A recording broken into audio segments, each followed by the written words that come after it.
Hello, I'm Bill Woods. Welcome to round 11 of the Formula One World Championship. We're at Silverstone for the British Grand Prix, and might I say, a pearler of a contest for the series. Given the new point system, we have an interesting situation with Michael Schumacher slow out of the blocks, taking control mid-season, and now defending a fairly healthy lead against Kimi Raikkonen. It'll be a test for the McLaren driver and, of course, the rise of Williams. Welcome once again to Neil Crompton. Very interesting situation, this, and given qualifying, which we'll talk about later, of course, we have, I think, a great race in our hands. Yeah, I think so. This is always one of my Grand Prix favourites, the British Grand Prix. It's got a great atmosphere about it. There's a huge crowd on hand, and it's something of a home of Grand Prix racing because of the number of manufacturer representatives, the chassis builders, all the supplier industries that are kind of around that whole campus area. So it's got a terrific vibe about it. Well, for the same reason that Michael found it difficult to overcome Kimi Raikkonen's early championship lead, it will now be difficult for Kimi to claw back what Michael has gained, particularly after the previous round. Let's look at the championship points. I think you'll see what I'm talking about under the new system, Neil.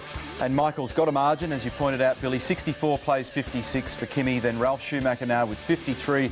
His teammate Montoya with 47, then Rubens, Fernando Alonso, David Coulthard and Jarno Trulli in 8th with 13 points.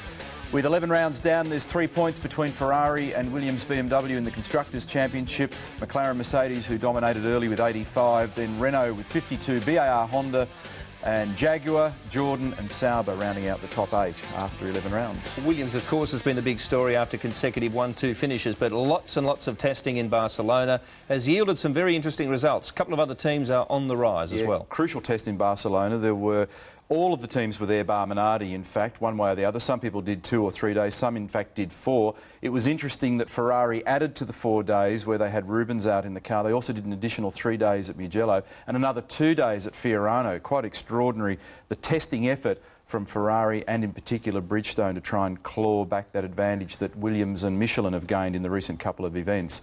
But the man who emerged fastest was Alex Wurz, driving for the McLaren Mercedes organisation in the MP418, the new car that we now won't see until the Italian Grand Prix or after. And keep in mind, from this weekend onwards, there's now a self-imposed testing ban effectively through the Northern Hemisphere summer. So that'll extend for the next couple of months. And so there won't be an opportunity for people to do all these kilometres that we've seen in the recent past. But many teams making significant gains, introducing new aerodynamic changes to the car, significant engine updates. This sort of midway segment of the season is where a lot of gear comes on, so it'll be interesting to see just exactly what happens tonight. Renault and Toyota specifically, I think, Neil, made the best gains, and of course Bridgestone, as you mentioned, via Ferrari, I suppose, in particular. Well, that's right. Well, Renault have introduced a new chassis for tonight. It's called the 23B, and a lot of updates in that car, and as you'll see shortly when we talk about qualifying, it's performing pretty well. And great strides from Toyota just in the recent past. As you know, we mentioned that on the last show, and evidenced by Olivier Panis running 5th at Friday qualifying, and then his teammate last night finishing up 6th in qualifying, Cristiano Di Matta, even though Panis had a bad qualifying with an oversteering car. They now appear to be in the game, certainly with a track like this, which has got very, very fast average speed, fast sweeping corners. It's a track where aero efficiency is certainly rewarded, so they've made some gains now with the Toyota. And there are a few drivers who, for various reasons, did not really produce the kind of form in final qualifying that they thought the car was capable of. And in the case of Mark Webber, certainly, well, he simply blamed himself. More on that shortly, but first a quick look back at Magny-Cours, the previous round, where, of course, Williams capped a tremendous run back into the championship, and Ralf Schumacher suddenly a contender. And the two Williams started from the front row, and Ralf was dominant all weekend through each of the practice sessions and then into qualifying, and then finally from the start of the race away he bolted. He looked incredibly strong all weekend. Montoya threw everything he could at him, but he couldn't quite get there. Rubens tripped over himself at the apex curb, just completing the end of the first lap. Flick spun the car and got himself underway again without stalling. Meanwhile, Montoya tried in vain to track down his teammate. Renault had a tough weekend. Both their cars in the wars, and a spectacular blow-up here from Alonso with the engine going to lunch on that car. Disappointing for them because they've been well in the game throughout the season. To not yield any points from their home Grand Prix was a shame. Tough day also for David Coulthard and McLaren Mercedes. This could have been pretty disastrous though, and they got away with it, thankfully. Got away with it in terms of injury, but not in terms of time loss. This bloke who was in the refuelling rig was very lucky not to get tangled up under that left rear. Confusion between the car controller, the driver and the refueler, and ultimately allowing Ralf to go on and take another 1-2 victory for the Williams team, further consolidating their run at the Constructors' Championship. Tremendous performance for Michelin in front of their home technicians and crowd. and Williams really on fire at the moment, bringing home a 1-2 with Montoya in second position and then Michael finishing up in third. And even on Michael's tougher days, he still manages to get on the podium and continues to keep his championship well and truly alive. Well, for sure, as I mentioned, that was a big call in front of Kimi Raikkonen in particular. Now, Williams on the back of that win, well, of course, there was more to it than that, but a very, very important score with Budweiser. Well, there's races within races in Formula One, and one of the big races, of course, is the race to the money that they need to survive. And they pulled up a deal in the last few days, announced a deal just in the last 48 hours with Budweiser, with Anheuser-Busch, one of the biggest brewers, in fact, the biggest brewer in the world. They've got a long and proud history in motor racing, particularly in the US, of course, with drag racing, NASCAR and Champ Car. We've seen them involved before. They were in a race with Ferrari with that deal, and they've ultimately bedded it down. And one of the curious things that have been told about that deal is that the Budweiser livery will, in fact, be in blue, in deference to the Williams BMW blue-white colour scheme reference. So, I mean, quite amazing for a company that's so steeped in tradition with their red logo to be in a car that's got blue and white colours. A couple of other big yarns coming out of pit lane today at Silverstone. In fact, in recent hours as I speak, Bernie Ecclestone perhaps manipulating for another US Grand Prix? Yeah, well, we've just got off the phone to the UK and got all of the latest gossip, and the chat is that Bernie may well make an announcement today. Chris Pook, incidentally, has gone across to the British Grand Prix, and he's allegedly involved with Bernie in a deal that will see a second race in the US. Of course, many years ago, there was a US Grand Prix East and West. There was one at Watkins Glen and one at Long Beach. We may well have a return to that scenario, and they could be running a race in San Francisco. They're talking about a time frame 3 or 4 years from now, a downtown circuit in a parkland area, and the model being our very successful event at Albert Park. So we'll watch for that one with interest. And how strong is the story about Justin Wilson going to Jaguar? Well, I'm reliably informed, if you can believe all the gossips in this business, that this man on screen, Justin Wilson, is in the middle of a heavy negotiation. His manager, Dr. Jonathan Palmer, an ex-Formula One driver, is wheeling and dealing with the Jaguar management at this very minute, folks, and there's a strong prospect that he will be signed up to drive a Jaguar for the balance of the season. They are tipping that Pizzoni is out as of Monday. I still find it a little bit hard to believe, but just put the phone down, and that's apparently what's going on. So again, we'll wait and see what happens. Well, if the rumours floated into Antonio Pizzoni as part of the world, then there's no doubt why he turned in such a good performance in qualifying. I suppose that tends to be the way motorsport goes. We have to sort of make mention of the fact that with all these Formula One rumours, anything is possible, and they change within the second. Well, we're going to have a look at the track map now. Silverstone is, of course, Neil said, one of the great circuits. Of course, it has its critics, particularly from within the British Isles, but it's not a bad layout. 37th British Grand Prix at Silverstone, 5.1 kilometres, 17 corners, this beautiful circuit, 60 laps tonight, 75% race distance will be 45 laps, average speed 220 kilometres an hour, top speed over 300 k's, lap record held by Rubens. Last year's winner was Michael, but in the previous years, very much McLaren territory. They've done extremely well at this track, and there's a quiet air of confidence tonight with both the McLaren and the Williams teams. There's a suggestion, as always, because all the naysayers say, of course, they're running very light, but there's the chat around that Rubens is running particularly light and the Renault is running particularly light, and both McLaren and Williams saying that, no, we're on the game. They have a very huge time loss at Silverstone if they carry a lot of fuel. So the tip is, it's about 0.4 of a second for every 10 kilos of fuel. So the tip is we'll most likely see three-stop strategy tonight for most of the key runners. And the weather is a very big factor at Silverstone. Not so much clouds, there are plenty of them, but wind as well, Neil.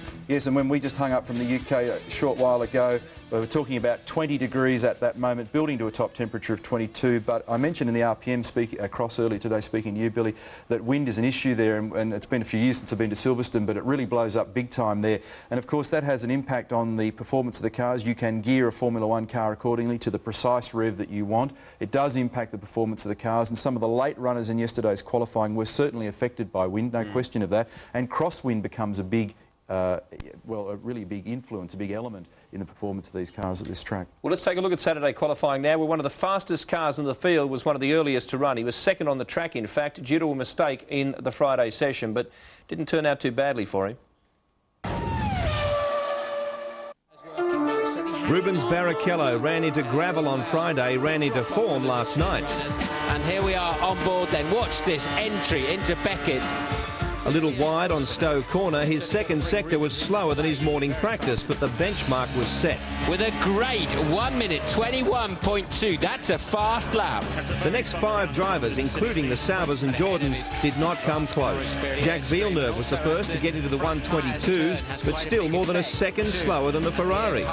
Next driver was Kimi Raikkonen, another ace buried in the pack, and the first Michelin runner of the session. He trailed by 0.218 on the first 2 sectors. Half a second slower than Rubens Barrichello. Mark Webber's teammate Antonio Pizzonia was a little surprising, building a good lap on a very quick second sector, good enough to hold him in the top 10 by the end of the session.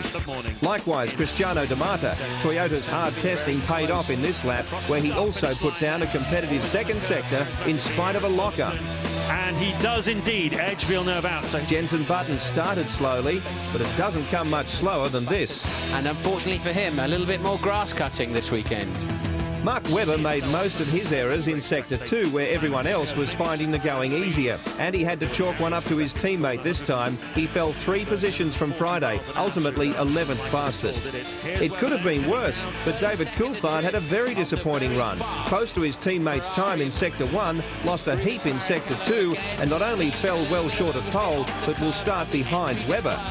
Next up, a gem from Jarno Trulli, a fastest second sector of the day, fastest third sector of the day.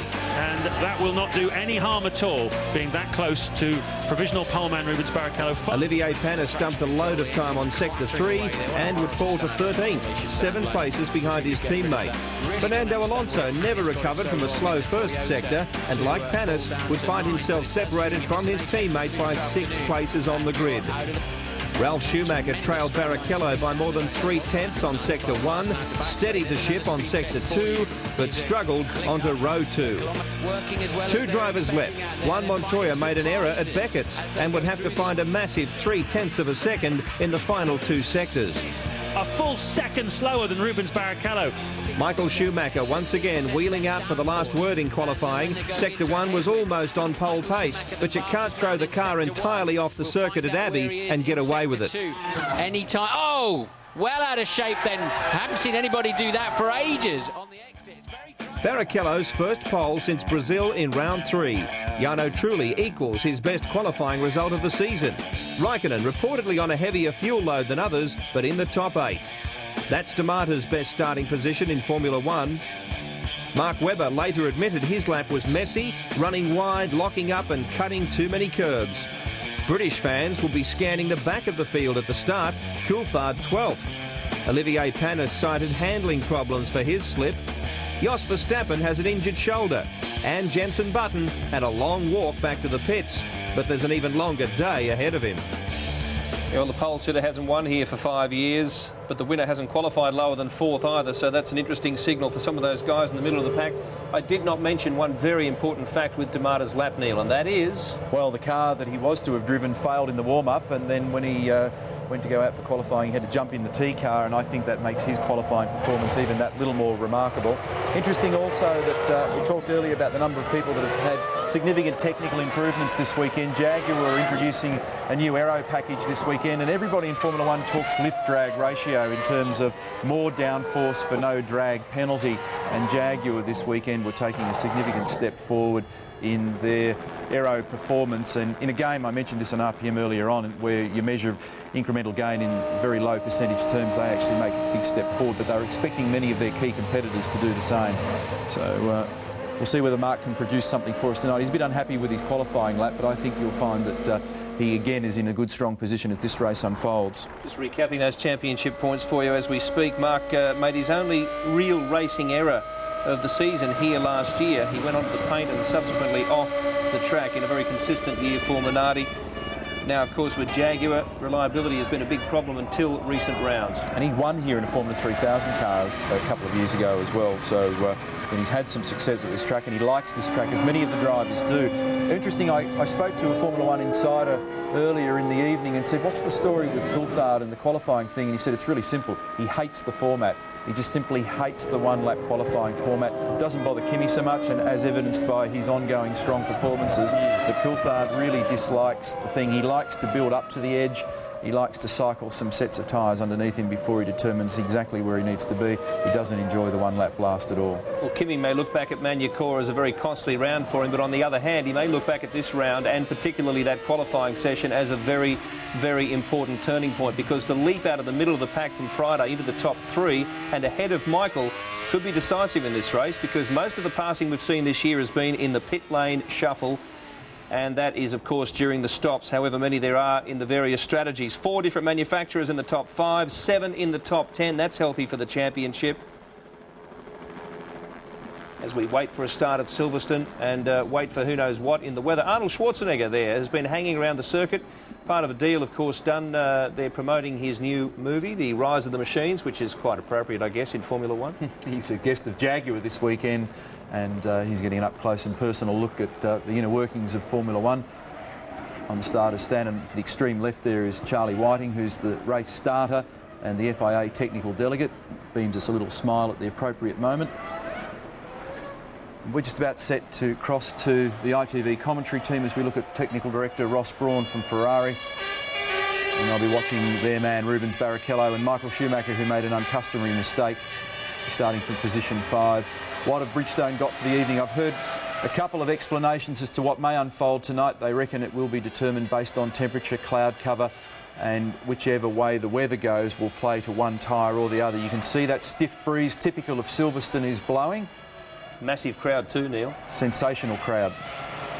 OK, let's get across to the UK with James Allen and Martin Brundle for the British Grand Prix.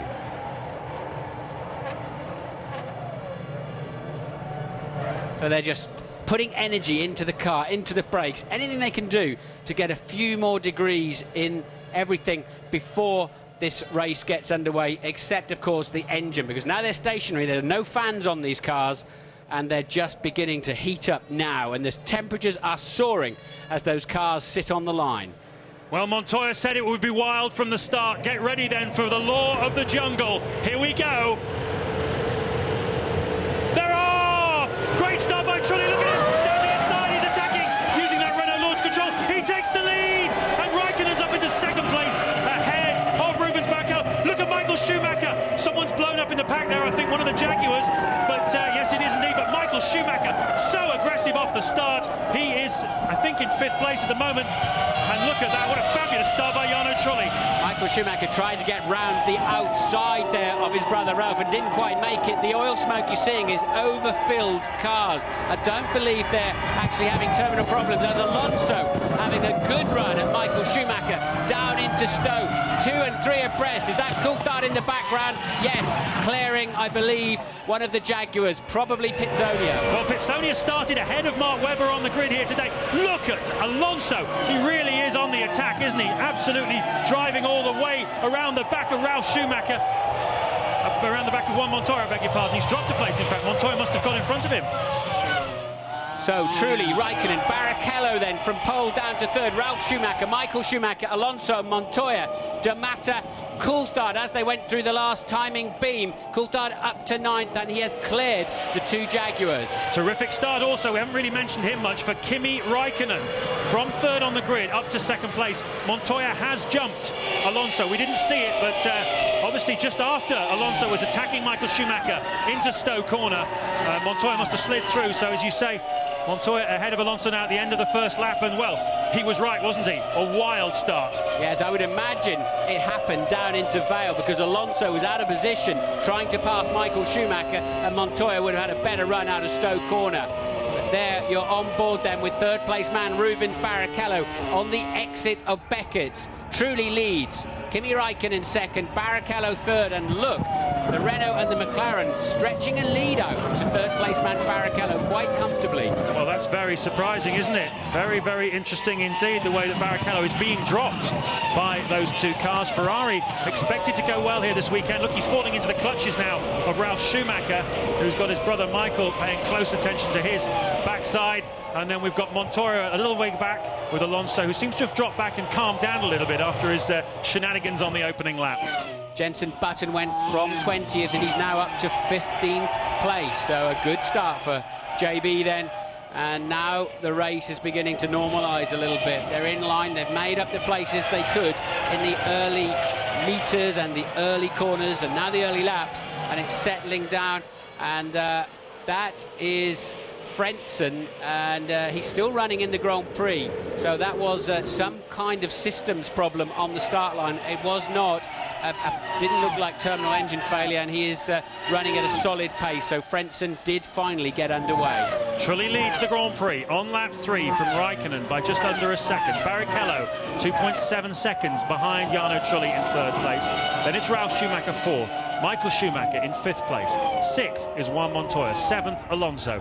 8th, from 6th on the grid, is Cristiano D'Amato, and I think he was probably right in the middle of all that madness going on in the first lap. You'll have had a great view of it, but I bet it was going on all around him. David Coulthard, as you pointed out, Martin, has gone up from 12th to 9th, and well, we've seen all season how strong David Coulthard can be in the Grand Prix, even when he's had a poor qualifying session. Today, an opportunity for him to prove that as well. On board we ride then with Jenson Button, currently in 15th place, and he's scything his way through the field as well. That's Nick Heidfeld in the Sauber just in front of us. Interestingly, Rubens Barrichello, the fastest man now on the track on this lap. He is taken 2 or 3 tenths out of the leaders as Ralf Furman has a go at Jos Verstappen. That's a tremendous battle for 17th place in the Grand Prix. And behind them, it looks as if Frentzen has now passed Wilson. He has indeed. So Wilson runs 20th, Frentzen up to 19th. Verstappen carrying a neck injury here this weekend, legacy of many accidents he's had over time, but he strained it midweek, and he's really been suffering all through the weekend. So Ralf Furman crawling all over the back of Jos de Vos. Look at Wilson attacking the back of the Sauber there of Heinz-Harald Frentzen. He's lost a place there, so Wilson running in last place. Verstappen managed to take 3 positions off him off the start line. Now, easily the fastest man on the racetrack was Barrichello, a new fastest lap of 22.8, as you see on the screen, and he took a half second out of the leaders by the end of the lap. Now remember yesterday, James, we wondered if Ferrari had slightly short-fueled Rubens to enable him to be on the front row. He got a great pole, and to try and get up there and help control the race. The bad start negated a lot of that if it did happen, but it'd be interesting to see if Barrichello has to pit earlier. Wait, Barrichello he got away quickly. No, it just didn't seem to accelerate. Coulthard was in the middle of the pack, flying through, and that then is Frentzen. It seems as if he's the engine's just cut out on him. Look, Rubens trying to go defensive early on, but he'd already missed it with the Renault, and then loads of cars smoking. Remember, they've been in parc fermé conditions. They haven't been able to touch those cars till they drive to the line. And there we go again. Did you see Rubens Barrichello, even as the lights were going out, he wasn't looking up, he was looking to his right. He was defensive before the lights even went out. It's extraordinary. And this is what it looks like from Michael Schumacher's car. He will try to go around the outside of Montoya, and we cut away from that. But Michael nearly made, Ralf Schumacher rather, he nearly made a great pass there. And this is Frentzen scything his way back through the field from that false start of his, and he passes Furman. Ted. Martin, just an explanation as to how Jarno Trulli got into the lead. He's the only driver on the super soft Michelin tyres, so of course they give him great traction off the start line. The flip side of that, of course, guys, is how fast are these tyres going to degrade on Jarno? I asked the technical director Mike Gascoigne that, and he said no, we think it's okay, but only time will tell on this one. Well, Renault do have tended to be gentler on their tyres throughout the season than the others. Side by side, Frentzen and Jos Verstappen, the scrap for 17th place, and Frentzen really is cutting his way through the field. But just a note there on what Ted was saying, the electronics guy who does the launch control systems for Renault, Tad Chapsky, he used to be at Ferrari in the old days, and he was the electronics guru who made them really fly. So the irony, he's gone to Renault now, and they pass Rubens Barrichello off the start line. On board with Furman, who had a much better acceleration on the way out of club. Where is the Minardi as he heads down to the Abbey chicane? But look, this is now the new story of the race. Rubens Barrichello easily beginning to catch Kimi Raikkonen, and how much will that please the Ferrari team, because at the moment Raikkonen's in second and his main championship contender Michael Schumacher in 5th. So Ferrari would love to get Barrichello ahead of Raikkonen, try to interfere with his race. Yeah, well, Michael didn't gain anything, Michael Schumacher, off the start line. He's in 5th place, and he's 5 seconds now behind race leader Jarno Trulli. Well, Trulli changed his helmet design a few races ago. He denied it was to try and bring him a bit more luck, but certainly that's the kind of thing that most people thought it was for. And who knows, here at Silverstone today, maybe it's brought him this kind of luck. The safety car has been deployed on lap 56. You can see on the pit wall there's confusion. They're all looking to see why the safety car has been deployed, and so are we. No indication of that at the moment. It might be a glitch in the system. No, there's confirmation of it. Why do we need a safety car at Silverstone? Debris at turn 1. Debris on the racetrack at turn 1. And there is the safety car waiting to collect up the pack. And there is the debris. Shards of carbon fibre. Looks like somebody's had a bit of contact. And quite clearly in a corner that's 190 mile an hour entry, 150, 160 through the slowest part, you will not be sending marshals out there anywhere. And now the team's going to overdrive with their brains and their strategies and their computers. Shall we pit him now or not? And that was the only sensible decision. They could not send men out to Copse corner. Absolutely right. The safety car has just passed us on the start-finish line. But of course, if you make a pit stop now, it's not going to be a very long time the safety car is going to be out. That debris is already cleared as Damata and David Coulthard both pit. And it's a free pit stop if you do it now. Ted? Yes, Martin, this is a very curious pit stop for David Coulthard, because we were pretty sure that he was on a two-stop. Oh, it's actually David Coulthard. He's lost his headrest. I don't know if you can see this on the pictures. They're having to fit a new headrest to David Coulthard's car. I've never seen that happen. I can't imagine how that came off. Maybe it wasn't secured in the first place. Maybe he was hit or something's gone on. Anyway, they put the new headrest down. Now they're trying to tape it down. It's quite a big job because it has to be in place. Bit of gaffer tape there. Has to be in place for safety reasons, of course. So important, these headrests, if the driver's a bad crash. He's away now. Oh, what a bad delay for David Coulthard. Yes, luckily the safety car will still be out and he can catch up the back of the pack. But that is extraordinary. That head restraint coming out of the car. There is negative pressure above the cockpit of a Formula One car. It's very much part of the airflow over the car, James, the air in that region and how it feeds into the engine intake just above the driver's head. And now I think you're going to see it as it, there it goes. And that is highly unusual. And the only sensible decision was to go and pick that up, because that could break a front wing, and then you're heading into Beckett's just after that at another 190 mile an hour entry. Yep, 150 mile an hour, 160 mile in some cars corner that Copse corner. So absolutely essential to get that debris out of the way. Even hitting it at low speed would cause enormous damage to these cars. So that's a bit of a bad break really for Jarno Trulli. He was a few seconds clear, a couple of seconds clear of Kimi Räikkönen there before that safety car was deployed. But, well, he's got it all to do again, but at least he's got track position from behind the safety car. But we've seen Räikkönen be very quick and very canny in restarts already this season, haven't we? Australia early in the year, I think, back to. So, well, a restart's always another chance for a bit more excitement. Yes, Montoya always seems to be the one most awake for the restarts with his American racing experience. But the good news, and he's just behind Michael Schumacher, of course, the World Championship leader. Both Williams drivers really having a good charge at the championship in previous few races. So the safety car is in at the end of this lap. The pack are in the complex towards the end of the lap. So now Jarno Trulli effectively becomes the pace car. It's up to him now to control the pack, which is quite a useful weapon to have on a restart. You saw Coulthard there and Ralph Furman right at the back of this snake when we go for the restart. Safety car comes in, dives into the pit lane. They can't overtake until they cross the start-finish line. That's really important. They all know the rules, though. And away we go. Someone's going into the pit lane. It's one of the Jaguars, I think. That's a badly timed pit stop. Now they can overtake. Let's see who's having a go. Michael Schumacher there.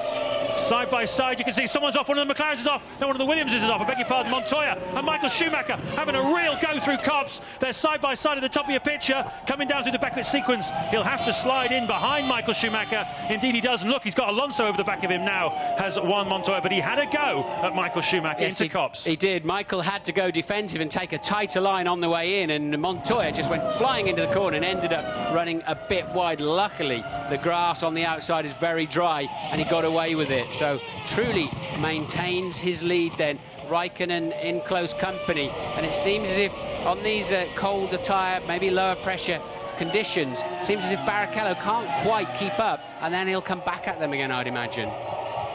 Well, we've got two Michelin runners at the front, then they've got a Bridgestone runner, in the shape of Rubens Barrichello, Michelin, Ralf Schumacher, Bridgestone, Michael Schumacher. Doesn't seem to be much to choose between them here today at Silverstone, unlike the last 2 Grand Prix where Michelin had a clear advantage. This is Jenson Button. He is now up to 11th place because of those 4 men that made pit stops early on. And you can see that he's scything his way through the field. And from where he is there's a chance of points today for Jenson Button. Remind you that under the new rules, we offer points now down to 8th place, a single point for 8th place, and that's certainly benefited Mark Webber this season. He's picked up 5 points finishes, and 4 of those would have not happened last year under the old system. So chance for Jenson today. But Pitsonia also, it was Pitsonia who made the pit stop, Martin, on the restart. When the safety car came in, we thought we saw a Jaguar coming in. It was the Jag of Antonio Pitsonia, down to last place now. Yes, really can't see the strategy there. You've always got to pit under effectively the yellows if you can. And the advantage of those, D'Amata came in early, which suggests to me he was on quite low fuel. If you're 3 stopping this afternoon, it was worth grabbing that at the end of lap 7. And Coulthard had to pit for a new head restraint, otherwise I'm sure he would have been black flagged anyway without that critical piece of safety equipment in place. But at least for David Coulthard, he's now fueled up and he's out of sequence. Maybe that'll help him a little bit later in the Grand Prix, but not what David Coulthard needed this afternoon. No, and that pit stop, not what Pitsonia needed either. He'd out-qualified his teammate Mark Webber for only the 2nd time this season, and he's now lost 30 seconds to his team leader. He was just in front of him on the road. Webber now 9th, Pitsonia 20th, a full half minute behind Mark Webber. So I don't quite know why Jaguar brought him in then, or whether it was his own decision, but it's a very, very expensive one indeed. A great illustration of how safety cars and pitting under them can do well for you or do badly for you. Coulthard is 18th and Furman 19th, and but they have made their stops.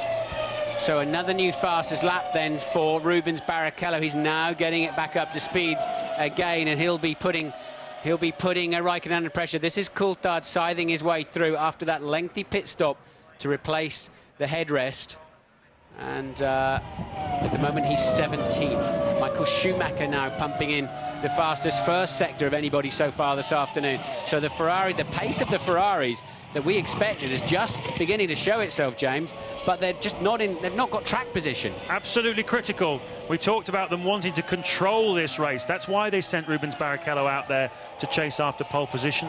Ross Brawn, the team's technical director, said he didn't expect Michael Schumacher to match his time. He expected Michael to be a little bit behind him because he was carrying more fuel. But they have not got control of this race at the moment. Jarno Trulli has from a race point of view, but the championship man at the moment is Kimi Raikkonen. There he is. He's 2nd on the road at the moment, with the man he needs to take points off today, Michael Schumacher, down in 5th. And we ride with him now. 5 times world champion, Michael Schumacher. Let's see how this Ferrari's going today. Woodcote Corner then, just an acceleration zone these days. The cars work so nicely. And you're heading towards Copse Corner, just passing through 185, creeping into 190, and absolute blind faith that it's going to turn in. You've got the feel of the grip, the load through the steering wheel, the G-force building up through your body, and other information coming back through the pedals, particularly under braking. Exit then of Beckett's Corner. Michael just riding that curb that broke Jenson Button's suspension yesterday. Coast over to the left-hand side for Stowe Corner. Come in on the middle of the track and touch the curb on the exit. Michael never quite got there, and it compromised you on the exit itself, and that's why he lost a bit of ground to the Williams of his brother.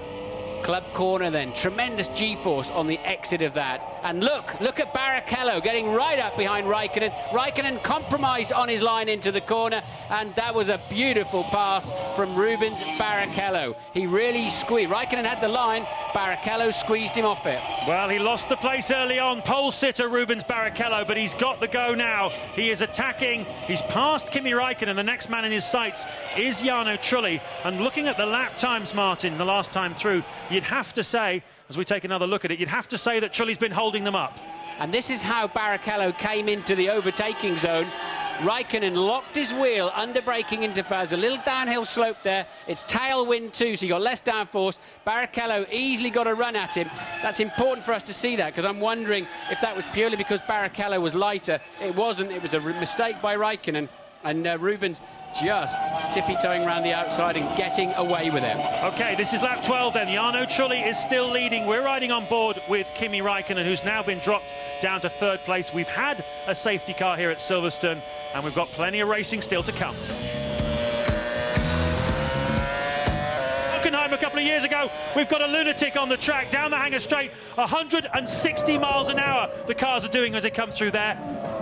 Safety car out, of course. The drivers, oh my word, thinking about a pass there. David Coulthard on Olivier Panis. Well, what can you say? That is absolutely unbelievable. The drivers giving him as wide a berth as they can, just swerving out of the way. What on earth are you doing? And luckily then the marshals have got to him now. Safety car deployed, and outrageous. And luckily nobody damaged, nobody hurt.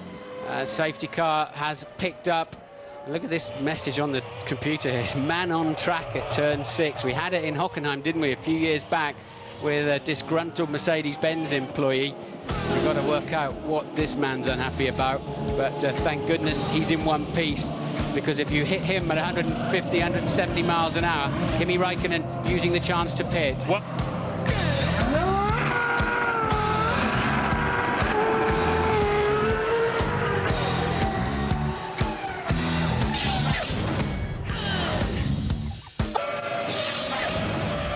Welcome back to Silverstone. We'll get back to Martin and James in just a moment. Neil Crompton, an extraordinary situation, a track invasion, ridiculous, but it's absolutely can turn the structure of this race upside down.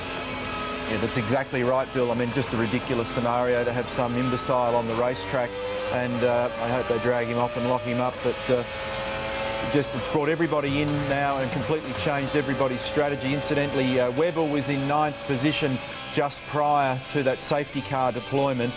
We'll go back now to ITV and see if we can unravel this mess for you.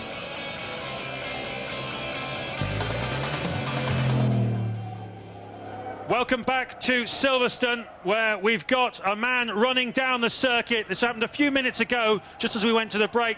He's broken out onto the track and he's running down the Hangar Straight. The cars are exiting Beckett's there at about 165 miles an hour, and that is an act of utter lunacy. How did he get out there? That's the first question. He very nearly got collected by David Coulthard, who was looking at making a move on Olivier Panis, and you can see the marshals getting him off the track. We've had a safety car situation, and all of the front runners have made a pit stop as a result of it. There you see the chaos in the pits, everybody having to react, because the pit stops themselves were scheduled pit stops, were only 5 or 6 laps away. So it's turned the Grand Prix on its head, and at the moment Cristiano De Matta is shown as being the race leader. And I tell you, that'll have serious implications for the British Grand Prix, that a man can get on the racetrack and be running down the middle of the Hangar Straight, for goodness sake, with the whole pack coming towards him.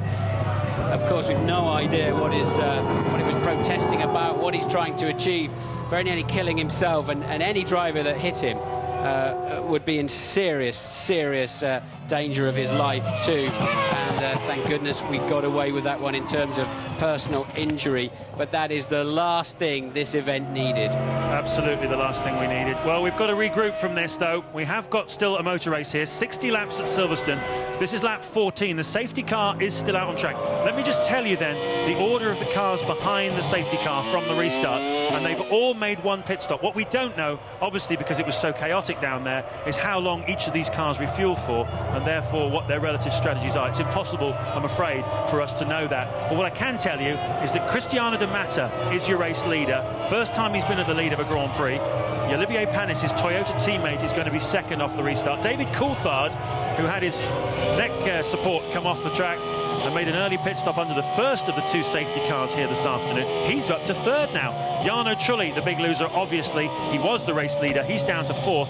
And from there, we've got Raikkonen behind him as he was before. Ralf Schumacher behind him as he was before in 6th place. Furman up to 7th because he made the early stop. Barrichello's lost out a little bit. He's down in 8th place. Webber is still 9th. Where is Michael Schumacher? Answer, 15th place. he's really going to have his work cut out today to score some points. As luck would have it, those that pitted early on, Coulthard had to pit because his headrest flew out on the exit of Copse. It's played into their hands. I don't know if I saw the protester wearing a skirt or a kilt, and he would never realise it, but it's played beautifully into the hands of Scott David Coulthard, who's had, presumably they must have refuelled him when they put his headrest back in. He was in the pits plenty of time, and now he should be nicely fueled up. The Toyota's also pitted, and it's played for them tremendously because I think they were a bit short fueled too. Safety car will come in at the end of this lap, and all the computer power that lot have got, it does not allow for a man on the racetrack. No, we did not need this at Silverstone here today. Having said that, we have got a very extraordinary situation here, the restart, and we've got a very, very topsy-turvy grid at the restart. And, well, everyone just regrouping now, gathering themselves up, and then we're going to get going, racing again here on lap 15 of the British Grand Prix. Looking back then from your race leader, Cristiano Domata, and behind him is his teammate, Olivier Panis. David Coulthard just behind them. Jarno Trulli looking all right, James. Yeah. He was the race leader. He's now fueled up, got a quick car underneath him. Jarno Trulli looking very handy this afternoon. I tell you what, if you were running the Toyota race strategy now and you found yourself gifted with a 1-2 on lap 15 of 60, there's a good brain. Pat Simmons there of the Renault team. He knows his way around. He used to engineer Michael Schumacher. He's used to thinking these things through. But Toyota must feel now there's a great chance of scoring some big points here today.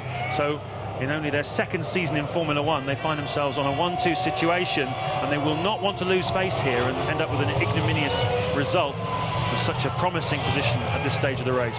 Start snaking around now. They've obviously all been told the safety car will come in at the end of this lap. The safety car's lights have gone out. Domata, who is well used to this as the American kart champion, this kind of scenario, he must feel absolutely at home now, leading, ready for a restart after the yellows. Well, he said he'd be wild today, didn't he? But he didn't think we were going to see a man on the track, though.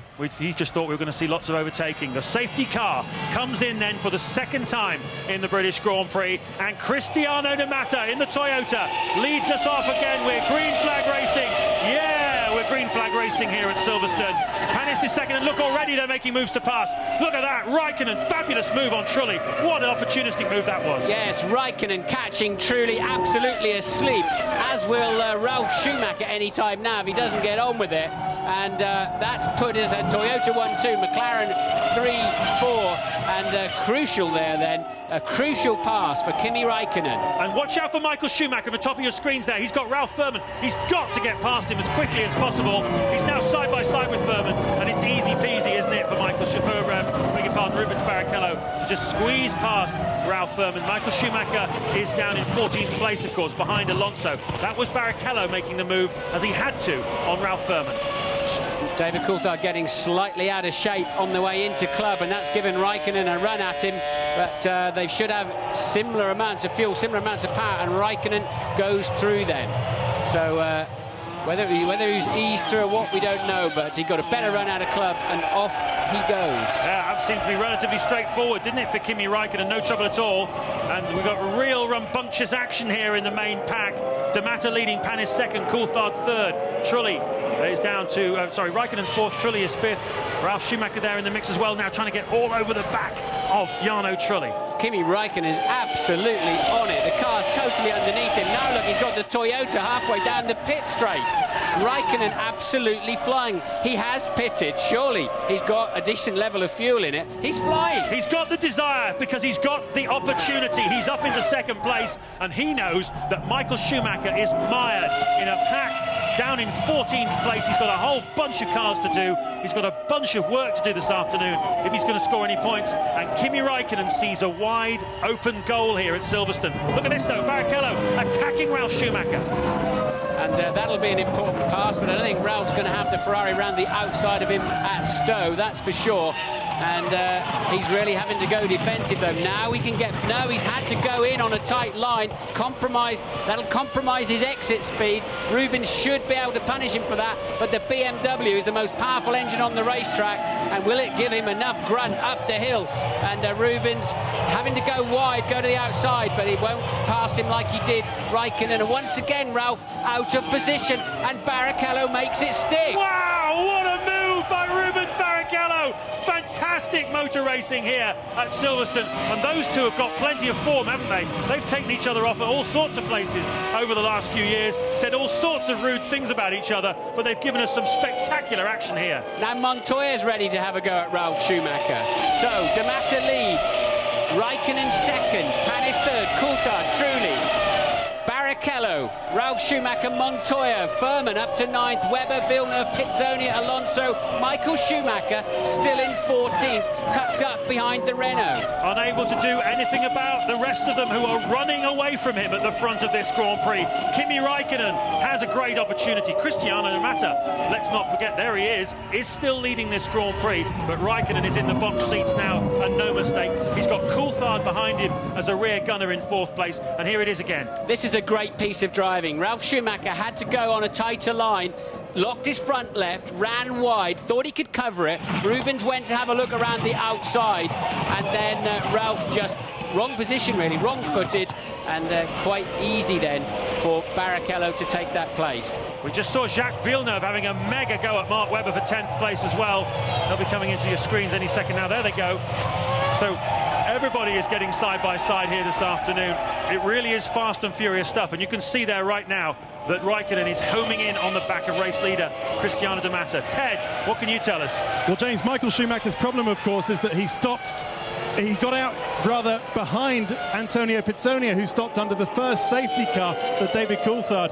And that's his problem. He can't get past Pitsonia. It's going to take all of Ross Brawn's nous to get him out of this kind of trouble. But also remember, Cristiano De Matter is on a 3-stop strategy. He stopped under the first safety car as well. So he should be coming in again very soon. Well, depends how much they put in it. When he came in first time around, something we don't know. So many cars pitting at once. You can't time all 14 of them as to exactly how much fuel they put in the car. But Raikkonen beginning to ease in, just 0.6 of a second behind now. There's Panis and Coulthard then 3rd and 4th, and Barrichello getting ready to have a look at Trulli. Barrichello's pretty racy, isn't he? He certainly is. Raikkonen and Barrichello, the two big heroes of this Grand Prix so far, and no mistake, they've both made some bold, audacious passing manoeuvres, and you can see now that Trulli is struggling with this car. He's lapping considerably slower than the fast guys, and he's a bit of a sitting duck here for Rubens Barrichello. Ralf Schumacher's dropped off the back of this pack. Montoya is ahead of him now. So Ralf Schumacher's some 2.6 seconds behind his teammate. Just coming into view there. Absolutely, his car not working for whatever reason at the moment. It's going fast enough not to have a major problem, I think, but certainly not fast enough to be a contender any longer. We have the Williams team out in the pit lane. Is it for Ralf Schumacher? Does he have a developing problem in the car? Over the line goes De Matter. Raikkonen now 0.4 of a second adrift. Panis 3rd still. Coulthard just behind him. Which Williams? Ralf is coming into the pits, so some form of problem developing then for Ralf Schumacher.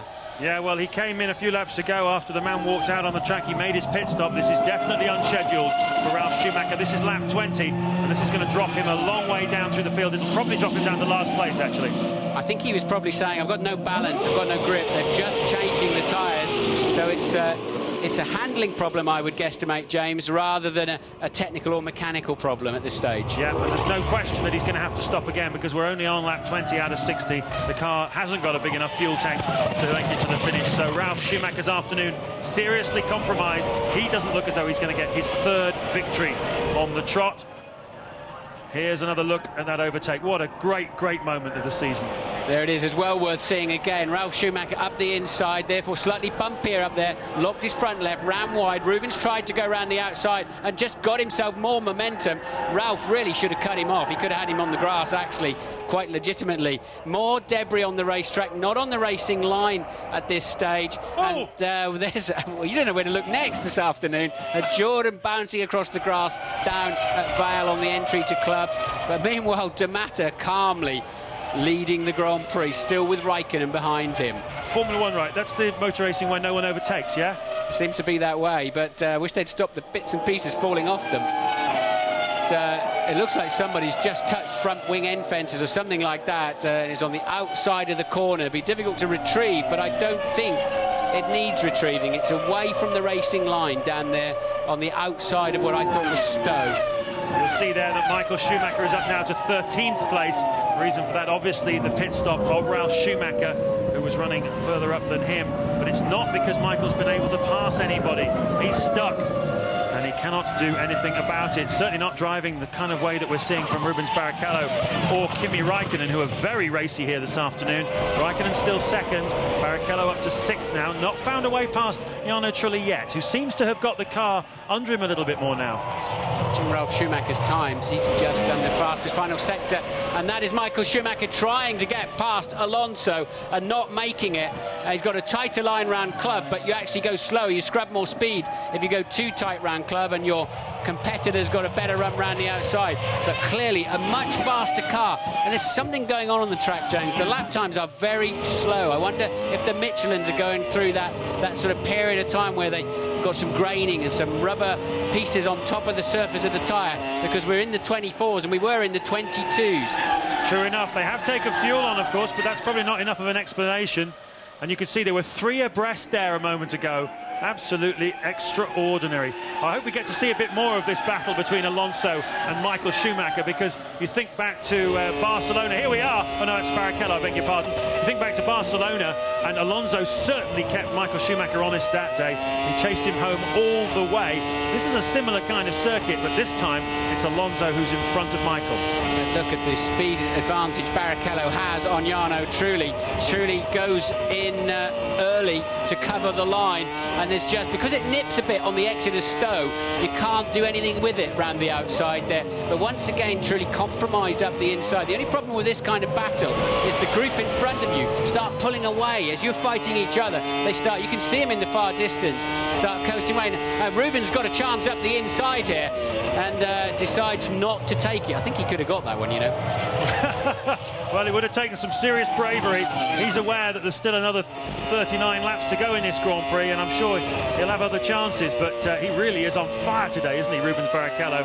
Started from pole position, didn't work out for him off the start line. He got jumped by Jarno Trulli and then by Kimi Raikkonen, and he now finds himself in 6th place after 2 safety cars here at Silverstone. The Matter leading just under a second by Kimi Raikkonen. Hannes is 3rd, 4th is Coulthard, 5th is Trulli, 6th is Barrichello, 7th Montoya. I haven't seen him for a while. There he is on screen going through Copse Corner. Furman 8th, Webber 9th, Pitsonia in 10th place.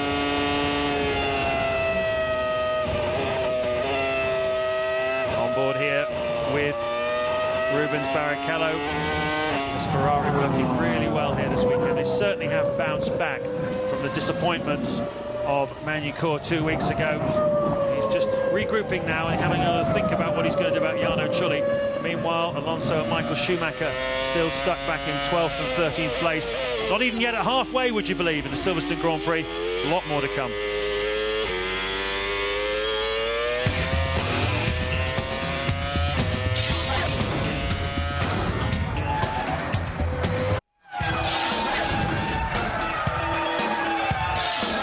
What an amazing battle here at Silverstone, Neil Crompton. As unfortunate as that track invasion was, it has produced an incredible battle. We've seen more overtaking here than we've seen all year. Well, it's tipped the event upside down, Billy, so blokes are scattered everywhere. People who shouldn't be in various positions are, and they're now finding they have to battle for track position in dirty air and in some cases off race line. How good was that battle with Rubens Barrichello before? There's an engine cover. Is that a bit of the engine cover missing off that thing? Closer look, but anyway, there's all sorts of weirdness unfolding in this event. Let's have a look at Mark Webber. He's down in 9th at the moment. He's lapping, believe it or not, in the 26s, so he's miles off his best potential, and he's tangled up with Ralf Furman. I thought by now that Cristiano may have come under some sort of assault from Kimi, who was really starting to close the gap, but they've actually balanced out in terms of lap speed now, Billy. Cristiano's doing a 1:24.6 on his last lap by comparison to a 24.7 for Kimi. There's Webber and Pitsonia together. in that battle behind Furman. Big winner of that reshuffle was David Coulthard. You might recall that setback early in the race. But he managed to, in the shuffle, get back into fourth. But Michael, of course, was the big loser. And with Kimi's position, it's going to be very interesting for the championship. Whoa, the teammates almost coming together there. Mark and Antonio. And remember, we don't know how long Antonio will remain with that team. They're running 9th and 10th at the moment. This is on board with Mark Webber. Right on the edge of grabbing some points in this British Grand Prix. What an extraordinary event. ITV are coming out of their break and we'll go back and join James and Martin for the continuance of the race. Welcome back to the overtaking fest that is the 2003 British Grand Prix at Silverstone. I don't know how many times we've seen cars passing other cars here today, but we must be getting up towards 3 figures, I would imagine. It's been a chaotic Grand Prix from start to finish. We've had 2 safety cars. The first one for debris when David Coulthard's neck protector fell off at Copse Corner. The second when a lunatic walked out onto the track at the Hangar Straight. Everybody has pitted once. Ralf Schumacher has pitted twice. And we've got Michael Schumacher off track, we're being told by race control. He has continued. He's down at turn 14. Look at that. Alonso making it past Villeneuve at last then. And there is Michael Schumacher. That's back with Jenson Button, isn't it? So Michael Schumacher's missed a critical opportunity there. He's back in 14. He was chasing Alonso. Alonso's past Villeneuve. Michael went off the road at turn 14 and lost the opportunity to follow Alonso through past the BAR of Villeneuve, and that's going to compromise his afternoon too. So it's not working out for Michael Schumacher. Lap 26 here at Silverstone of 60, not even yet at halfway stage. You can see another great battle developing here. Furman, Pitsonia, and we've got Alonso in on the mix as well. He's past Mark Webber. And, well, it's all going off here in the midfield, isn't it? Furman's been doing a pretty solid job to hold these guys up, though. Yes, Furman benefited from the safety cars. He's held 8th place and he's been there for some time. And now Pitsonia has got a good run at him and takes the line into Copse Corner. So Furman then falling back 1 place, and Alonso grabs the chance too. Actually, I misidentified him. Pitsonia's further back. He's dropping down. That's Mark Webber. Their helmets are very similar, but it's Mark Webber that's got in front of Alonso. There is Pitsonia in the pit. Yeah, Pitsonia was right behind Furman and pitted at the end of that lap. Everybody out of sequence now. But, nonetheless, De Matter still holding a 7/10 lead, James, over Kimi Räikkönen. And Panis and Coulthard now fighting each other, but they're losing ground. They're 8 seconds behind in 3rd and 4th. Just explain to me why we've got so much overtaking today, then. It's not about different fuel loads, because they've all pitted once, with the exception of now Pitsonia and Ralf Schumacher. It's not raining. There's no low grip. Everybody says you can't pass in Formula 1. Look at this. Here's a pass, is it? Michael Schumacher having a go at Jenson Button, who is uncompromising and very nearly takes off the front wing of Michael Schumacher's Ferrari. It's Villeneuve, I beg your pardon. And Schumacher has passed Button already. This is Villeneuve he's attacking now. It is. He's still losing time, though, James. Critically, he's up to 12th with the various pit stops, but he's losing a lot of time. Look, Ralf Furman in front of them, just building a bit of a gap again now back to the BAR. So I think it's because we had cars out of position on the start line, 2 safety cars, different strategies out there. The track is quite tricky today with the wind conditions, and you know, you've got a nice wide track with some high-speed approaches, and it does generate a bit of overtaking. Ted. Well, Martin, just to update you on Ralf Schumacher's problems, one of the barge boards, one of the aerodynamic devices on the left-hand side of his car fell off, and it fell right into the left-hand radiator. The temperatures, of course, went through the roof, so they had to stop him and get that thing out. Thank you, Ted. As we were talking, Montoya passed Trulli on the way into Stowe Corner, got a better run down the straight, it's got better straight line speed. That is the Achilles heel of that Renault, isn't it? Straight line speed. Montoya making a clean pass up to the inside of Stowe Corner. Strong headwind down that straight, so a Slipstream has an even bigger advantage today.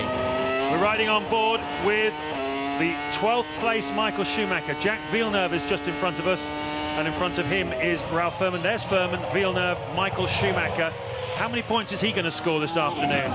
Right now, 0. Well, obviously, but 33 laps from now, because if there's one motto that's written large right across Michael Schumacher's career, it's never give up. Of all the Grand Prix drivers I've seen, he is the one who tries the hardest from lights to flag. It's never over till it's over in Michael Schumacher's eyes. The problem for Michael is his road's not clear, obviously. They're lapping in the 1:27s and the leaders are lapping in the 1:24s. So every lap Michael has to follow the BAR. He's losing 2.5, 3 seconds per lap, and it's just destroying his afternoon's work. Barrichello in close company then with 4th place man Coulthard. But they're now 10 seconds adrift of the 2 leaders, James. I tell you what, we haven't seen much of them, but there's a Toyota leading this Grand Prix. The car in front is a Toyota in this occasion. It's Cristiano de Mata, but Olivier Panis is up there as well in 3rd place. Raikkonen's in the sandwich. There you go, the top 3. Raikkonen, there's Panis, you can see in 3rd place. Coulthard behind, and Barrichello in 5th place. And they're doing the lap times. They're leading the Grand Prix. They're doing the lap times. They're walking the walk and they're talking the talk. Fastest car on the track, though, I believe, are the 2 Ferraris. They just can't use it. They can't get away with it and let the cars go. They're constantly fighting, constantly having to defend or make an attack or get caught up in somebody else's battle. McLaren in the pit lane. Let's have a look and see who it is. It's David Coulthard pitting then for the 2nd time this afternoon. First time around it was for a new headrest, and then they took the opportunity for tyres and fuel, and he makes the 2nd stop then. Well out of synchronisation now. Yeah, it may well be a roll of the dice here by the McLaren team, because he's obviously got the Toyotas in front of him. They're going to try and do something a bit different here. Now, remember, he had a pit stop disaster the last Grand Prix in France, where he went away with a refuelling hose, but here, not too bad. 27 seconds he's lost to the field. He's dropping down through the field. He was in 4th place before he made that stop. He's going to rejoin behind the Williams of Montoya, certainly. We'll check on where he's rejoined exactly, but it's at least 7th. Yes, I think it could be a little bit further down than that. We'll have to wait and see. The pack has really been shuffled, and the disadvantage today of feeding back in is they're, with 2 safety cars, they're much closer than they would normally be. They're much more line astern in terms of the overall Grand Prix. I mean, from 1st to 16th is, which is Ralf Schumacher in 16th, is just over half a minute at the moment. So if you feed back into the pack, you're almost certainly going to be in a lot of traffic. And there then is, and look, this is Michael. Can he finally get past Villeneuve? No! I think there's something going on here. There's a bit of form, as we well know, between Jacques Villeneuve and Michael Schumacher. Think back to the last Grand Prix of 1997. And if you do, you're pretty much thinking back to the last two these found themselves in the same place on the racetrack. There was one occasion in Barcelona early in the BAR experience for Villeneuve, but since then he's just not been a contender. So he's not shared a racetrack with Michael Schumacher. And here today he is proving just as difficult to pass as he did at Jerez back in 1997, when an awful lot more was at stake.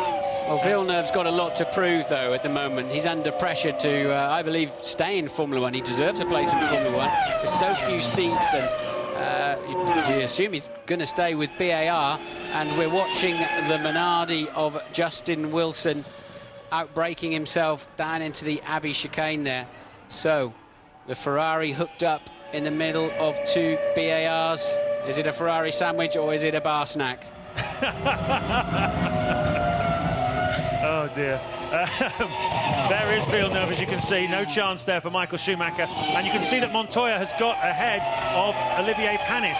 So has Barrichello. We didn't see exactly what happened to Panis, but he's lost 2 places in the last half a lap.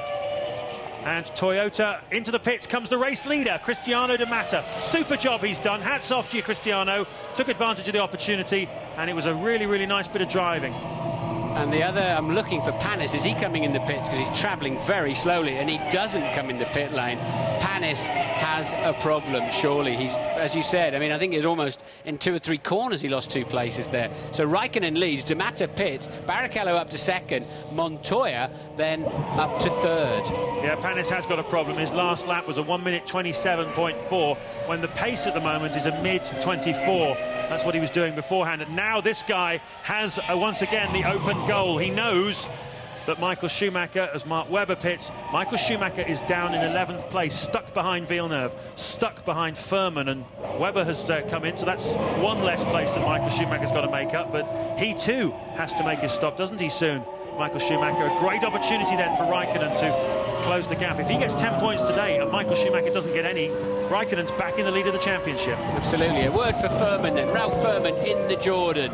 He is currently 8th position and keeping himself ahead of Villeneuve and the reigning world champion Michael Schumacher. Good afternoon work, and ahead of his teammate Fisichella. So Furman holding his own from 17th on the grid. Can Michael make it work this time? He's got to get on the inside line into the Abbey chicane. Surely he's going to do it now.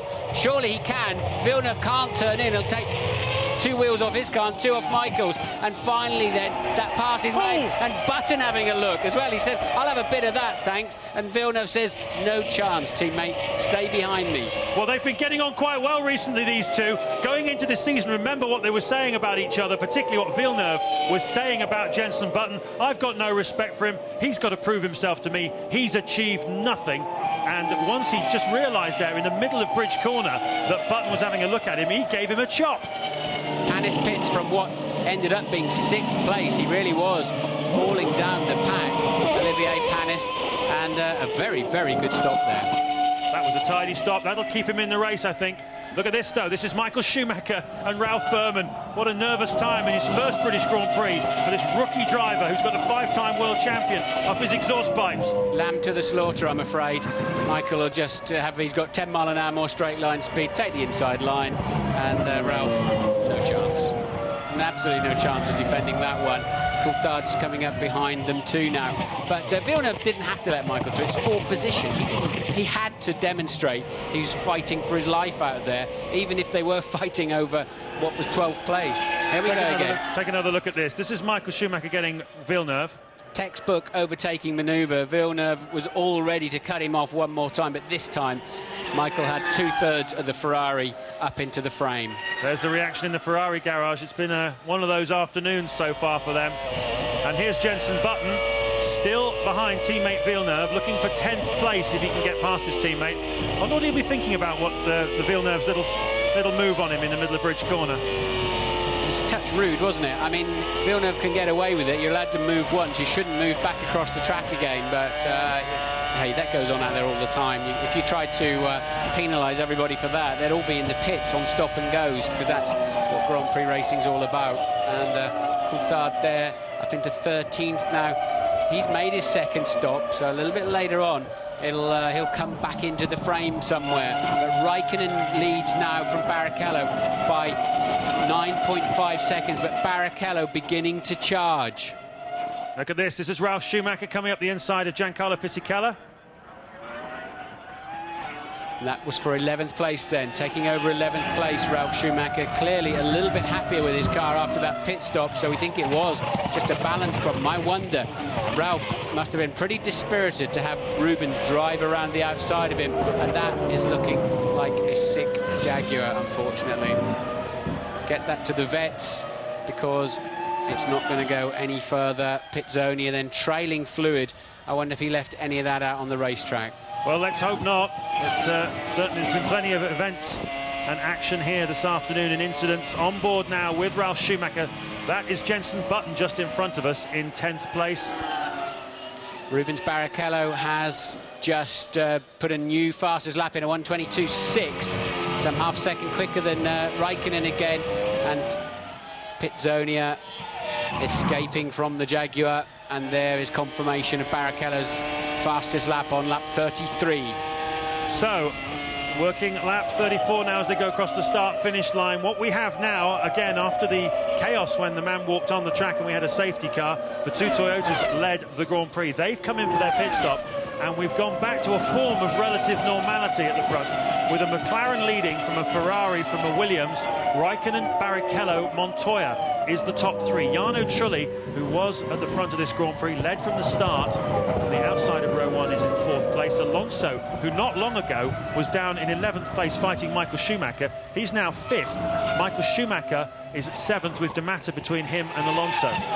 There'll have to be an awful lot of yellow flags waving down there at Stowe. We've got a digger on into the gravel trap to pull the Jaguar away. It's in quite a tricky place, that Jaguar. And if they can't move it very quickly, look at that for an overtake. And Ralf Schumacher there, coming from way behind Jenson Button. Did he make it or not? That's cutting back to Coulthard behind Fisichella. And yes, Ralf Schumacher there coming from way back. That would have frightened the life out of Button. He wouldn't have seen him coming from there. Very audacious. That took 10th place away from Jenson Button. Hopefully we'll get a chance to see that again. Very, very bold move. Ralph's on the move as well then, clearly. Feels the car has come back to him after his earlier problems. This is Montoya, just looking to put a lap on Nick Heidfeld, who is down in 18th place in the Sauber. Not a good day, really, for the Sauber team. Frenson's in 14th. And Heidfeld there yielding because he is being lapped. Blue flags be waving. Just 3 drivers lapped then at the moment. Heidfeld, Wilson and Pitzonia, who has, of course, now stopped in the gravel trap at Stowe with what appears to be a broken engine. 2 Renaults then line astern now, Trulli and Alonso. Trulli was looking supremely fast at the beginning, but really not done much of late, James. No, and his last lap was a second slower than Alonso's, who is closing right in on him. Race leader, lap 35, race leader Kimi Raikkonen comes into the pits. So Rubens Barrichello takes over the lead of this Grand Prix, and he crosses the line now to take that lead. Ted. What a fantastic chance this is for Kimi Raikkonen to win his 2nd Grand Prix, James. New tyres all round, no problems with the fuel stop. He's taking his pit stop a little earlier than all the guys around him so that he can get clean air, because for sure Williams and Ferrari might even have to stop on the same lap. Well, that'll be interesting, but Raikkonen had a 3.2-second lead over Rubens Barrichello before he came in for that pit stop. So that's the job Rubens Barrichello's got to do now before his own 2nd stop, is to close down those 3.2 and get himself ahead of Raikkonen when he comes out from the pits. Yes, it was about a 7 or 8 second lead, and that is a very clean move from a long way back for Ralf Schumacher there to take over the position. It was 10th at the time, now 9th. And it's why Barrichello was much closer than it seemed in the beginning, as Michael Schumacher sized his way through the back markers as well, is of course you lose time coming in the pit lane. You're flat out. Ralph Furman pits the 2nd time this afternoon. So I think the net gap was about 7 seconds actually, James, as Raikkonen lost a little bit coming into the speed limit of the pit lane. Where on the racetrack you're absolutely flat out going over the start-finish line itself. Indeed he is, yes. He'll have to do his own in-lap, which is another thing that Kimi Raikkonen can take advantage of. So he's working with about 6 or 7 seconds then, Rubens Barrichello. He's going to need a few laps to make that up, and these are the crucial laps. Look at the speed, 122.897. Fastest lap he's cut for some time now. Montoya's up into 2nd place. There's the brain whirring inside the head of Ross Brawn. Barrichello just comfortably faster than anybody else. Heidfeld and Trulli are pitting, then Trulli from 4th place.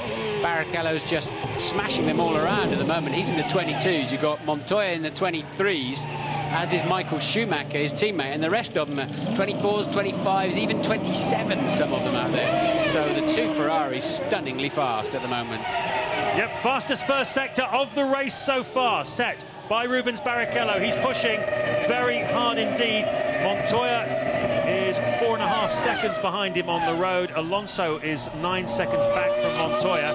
Raikkonen is shown as being in 4th place. DeMatter is 5th. Michael Schumacher in the mix as well. The 2 BAR cars are having an eventful afternoon. They're split at the moment by Ralf Schumacher. That's 8th, 9th and 10th there you're looking at. So many cars line astern, James. They really have been packed up today, haven't they? And nobody can seem to make a run for it in the midfield. Barrichello's making a good run at the front. His lead is 4.5 seconds over 2nd place. Montoya, Alonso 3rd. Barrichello another new fastest lap at 122.5. What did he take? Another 7/10 out of Montoya. So Montoya falling away, and the top 3 have yet to make their 2nd stop of the afternoon. But Rubens Barrichello laying down a marker here, and with Michael Schumacher out of the chance, it seems, of winning this Grand Prix, Barrichello's got a great chance this afternoon. He has indeed. His last lap was 1.2 seconds faster than Kimi Raikkonen's last lap. These are the crucial laps for Rubens Barrichello to win this race. His margin over him now is 22.3 seconds, and you need about 25, 26, and a really, really nice, fast, crisp pit stop in order to make it count. So Barrichello's trying, no doubt about it at all. There he is, leading this race, just over 5 seconds now from Montoya. I wonder what the Williams is going to be able to do here this afternoon. Montoya must feel that a podium is on.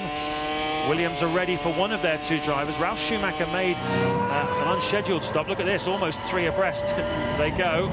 Just passing the back marker there, the Minardi getting out of the way. And I wonder if Ralf Schumacher will have any more joy getting past Villeneuve than his elder brother did. It took him a long time, Michael, to get past Villeneuve. It's a dogged drive by Villeneuve. Doing a good job out there, you have to say. He's not going to give in easily. Ralf passed Montoya pits. Second place man Montoya pits then in the Williams. He was 5.3 adrift of Barrichello at the end of the previous lap. And there he is, and Alonso from third, pitting two, as Barrichello pumps in a 1:22.2 and just stretches the advantage.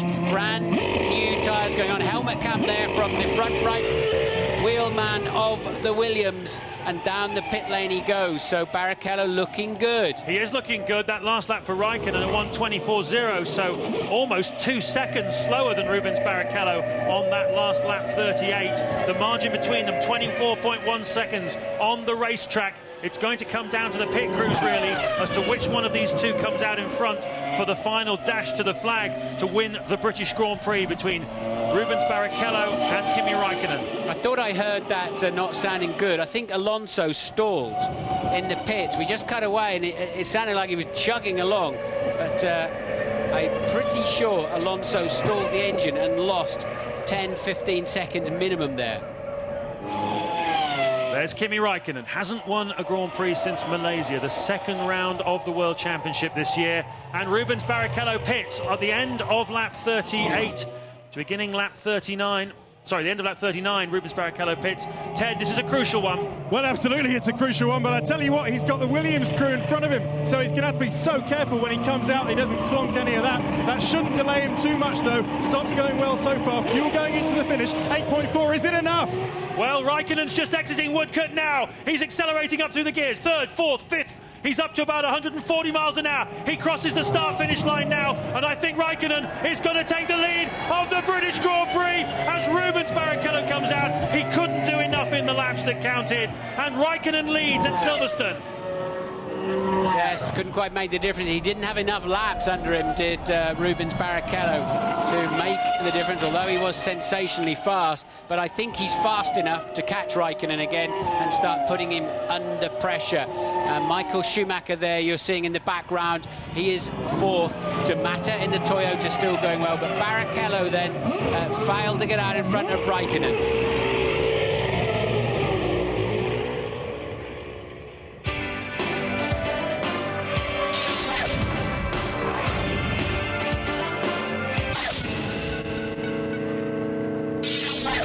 What a great battle for the British Grand Prix. It's been a brilliant race.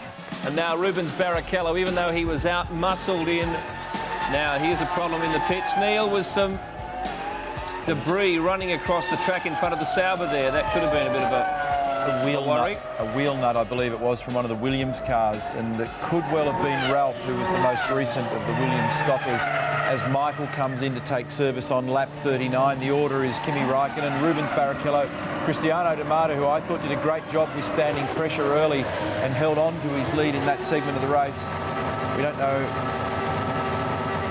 precisely how this is all going to shake out, obviously, at the moment, because of the confusion to do with who's on what strategy and their timing, according to when that Zub walked across the track.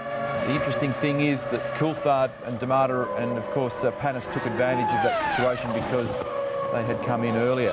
Looking down to position 11, Mark Webber on his last lap at 1:26. When the car was light towards the end of his stint, Bill, he actually got into the 1:23s. And there he is. At least we're seeing him tonight. Schumacher coming out, of course, sweeping in front of him. Interesting battle up the front with Barrichello.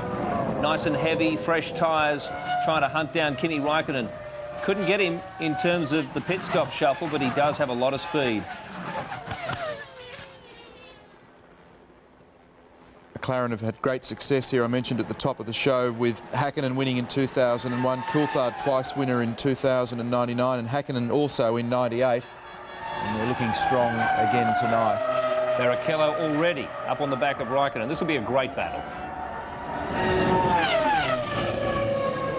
Welcome back to Silverstone. It's been all action from the start, and it's all action again now. This is the battle for the lead of the British Grand Prix between the two men who really impressed today. Kimi Raikkonen for McLaren is in front, and Rubens Barrichello in the Ferrari is right behind him.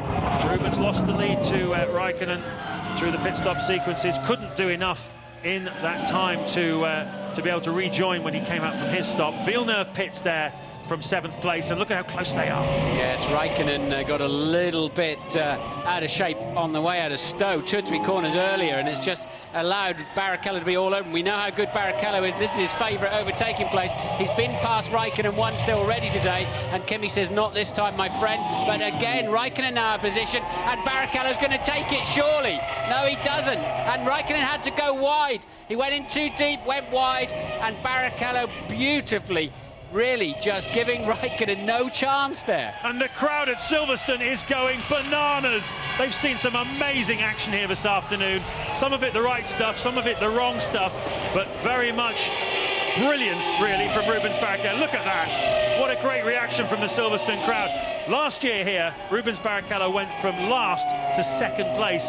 He certainly had never been quite so compromised this year. He's been in the hunt. 6th, I think, is the lowest he got to during the course of all the shenanigans. But he has been quite outstanding here in his overtaking manoeuvre, and that's one we'll talk about for a long time. Yeah, Raikkonen, as Jenson Button pits from what was 6th place. Raikkonen really wasn't going to give up there, but he nearly threw it away. He absolutely nearly threw it away there. He just went up flat and high into bridge, and it's not the place to be. It's too dirty up there, and that is why he ended up going on the grass. But he wasn't about to yield, was he? But Rubens Barrichello, the drive of his Grand Prix career, surely this afternoon, he is just saying, OK, I'm coming, and I'm going to pass you now. And I'm going to pass you where I want to pass you. And if you're going to cause me trouble, I'll just push you out of the way. Yeah. And the way he's got the car to do it, but the way he's setting the other drivers up to get them out of position, out of balance, and then picks them off when he's ready. It's a masterclass from Rubens Barrichello. There's been talk throughout the season, really, of how he's been overshadowed by Michael Schumacher this year. Not really done much for the Ferrari team. Asked on Friday, Michael Schumacher said, well, when has Rubens ever really helped me in terms of the World Championship?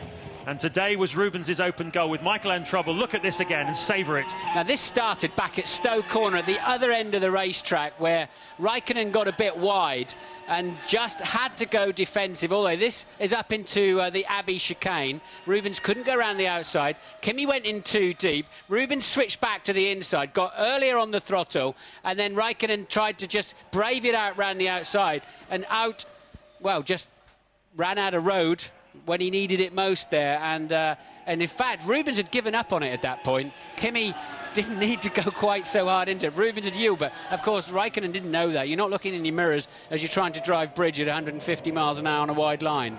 Exactly, just for the record, that is the speed at Bridge Corner, 150 miles an hour. Not for the faint-hearted then, that move.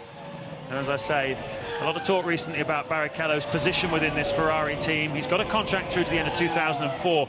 But when they renewed the contracts of all the big players in the team, Michael Schumacher, Ross Brawn, etc., they didn't renew Barrichello's. There was a lot of talk, and I think today has gone a long way to put that right. Look at this pass, though, attempted by Olivier Panis and Jarno Trulli. This is a battle for 6th place. I think without the Minardi in the way of Verstappen there, I think Panis would have made that one stick, but truly not with much race pace at the moment, as we've often seen with him as the race unfolds. Jarno Trulli doesn't seem to be able to keep up his early pace. I mean, you had Fisichella coasting there. Looks like he's got a right rear puncture or right rear suspension failure. Doesn't look punctured, so it must be... Well, we'll wait and see till he gets in the pits. But Eddie Jordan there, his man Fisichella, who was running 14th out of the Grand Prix. It looks like a right rear suspension failure. Well, we saw in a feature Louise did earlier on, Lawrence Dallaglio making some suspension parts for the Jordan team. I'm sure he didn't make that one, but he'll be looking on that one and knowing just how strong they have to be. And this is the problem. It broke where you really don't want it to. That's Beckett's corner. That sequence taken at well over 130 mile an hour. Good job somebody wasn't right in the heart of the final part of Beckett's there. The Sauber doing a good job to stay out of the way, and a nasty moment there at 185 miles an hour turn into a corner, and that car will be out of the race, Ted. Yeah, Martin, a wry smile on the face of Ron Dennis, boss of McLaren, during that Rubens-Kimi battle. I tell you what, they'd love him to win this race, but finishing second is not so bad because Michael Schumacher's only going to be, 3 or 4 points at the very best today, and so it's narrowing that gap at the top of the championship, and that will do for McLaren. Yes, indeed. And that's what they need Barrichello to do. They need him to take points away from Michael's contenders. For the days when Michael's not winning it for himself, and that's nothing against Rubens. But, we've certainly seen Rubens can get the job done this afternoon.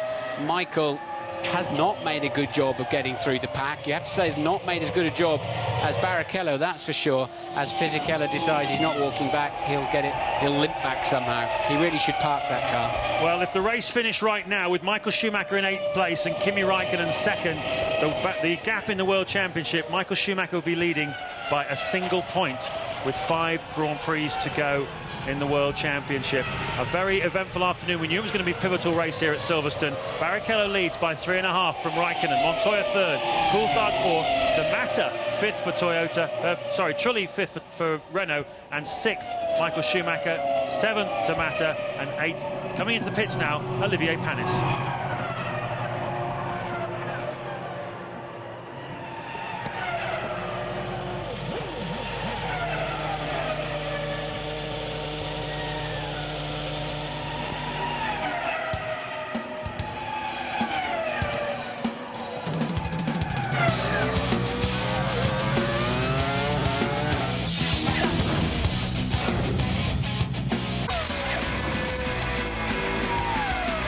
Good stop for Olivier Panis, but a shaky accident. He's almost collided with the Sauber there. It was 6.7 seconds, obviously not needing as much fuel at this end of the race as some of the earlier stoppers. But on the subject of Toyota, great drive still from Cristiano D'Amata now. Yes, he continues to circulate quite strongly, and his season best so far, I think, was a 6th place in Spain, and he's currently shaken out in 7th place, so he may well be on target as we look at him here to either equal or perhaps even improve on that.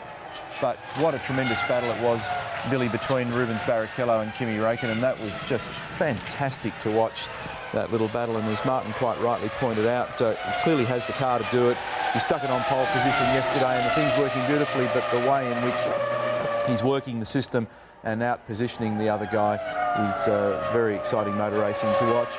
Montoya's been quietly just working away at the task here, and they're going to walk away with some points remaining, assuming the car remains reliable. But looks like it's going to be a reasonable day for the key players, with perhaps the exception of Michael, who's just really struggled as a result of the guy walking on the track and then having been buried so far down in the field for so long. Well, this is a very interesting battle here now. That's the differential between Michael and D'Amata, but if Michael can take Trulli, of course, it's another valuable step in retaining that championship lead. This is looking like a good result for Kimi Raikkonen, but Michael now, as he's had to do a couple of times this year, embark on a salvage operation in the final laps. He's chasing 5th place. You can see how close the split is there. Quite a big gap, though, up to 4th. Webber, incidentally, is 8th, Billy, and into the points.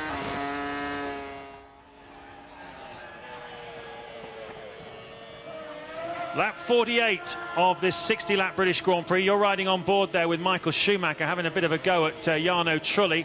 That's the battle for 5th place at the moment, and every point that Schumacher scores is going to be valuable for him in the championship. David Coulthard pits from what was 4th place. That's his 3rd stop of the afternoon. The first one was an unscheduled one to replace his neck support in the car. Barrichello leading, Raikkonen 2nd, Montoya 3rd. What's crucial for Coulthard here is, does he get out in front of the Renaults and the Toyotas? He's been putting in some very hot laps as Coulthard, as his fuel tank was running down. Michael Schumacher has not cleared the car of showing him, of Jarno Trulli there. Look at the straight line speed advantage he's got. He can't get around the outside, surely, can he? Trulli should be able to cover that base and gets a better drive out of Stowe on a better line. And Michael then just scuppered himself slightly. Now he's got him on the move. Now he can cut back in and get earlier traction. And has he got enough speed, straight line speed, with the toe up the hill? And Trulli's going to have to go keep it inside, otherwise he's going to be passed. Michael's going to pass you, my friend. You didn't cover him properly, and up he goes. What should he have done? He just had to stay left. He must know that the speed advantage at the second part of the straight, and he literally had to force Michael round the outside and then outbrake him. So Schumacher's now on for 4 World Championship points, up into 5th place. That's vital today with Raikkonen, actually, interestingly, Martin, has had a very slow lap and has fallen behind Juan Montoya. We haven't seen it, but his last lap, Kimi Raikkonen, was a 1:29. Is this it? Yes, it is. He ran wide. He ran very wide, look, down at Stowe Corner, isn't it? And Montoya then just comes whistling past him. That's a bit of a crucial error then for Raikkonen. So just as Michael Schumacher starts picking up positions, Kimi Raikkonen has lost a couple. And actually, they're now line astern. They're 3rd and 4th. So they've got to pit again, yeah. People looking in good shape. De Matter and Coulthard have finished their stop. Coulthard did come out behind De Matter, but is still comfortably ahead of Alonso. Button is ahead of Villeneuve, 9th and 10th. Ralf Schumacher cruising around in 11th with not a lot of pace. He's not happy with that car at the moment. Montoya now 9.4 seconds adrift, as you can see, from the leader. I tell you what, this is a pretty fine recovery drive from Michael Schumacher. He's 36 seconds behind race leader Rubens Barrichello, but considering how unpromising it looked a while ago, he was in 12th, 13th place, couldn't get past Alonso, couldn't get past Ralph Furman and Jacques Villeneuve.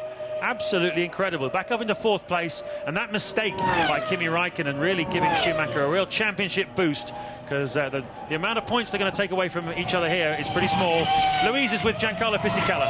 That's right, James. Giancarlo, your cars are built to take some punishment, but sadly it couldn't cope with the punishment at Silverstone today.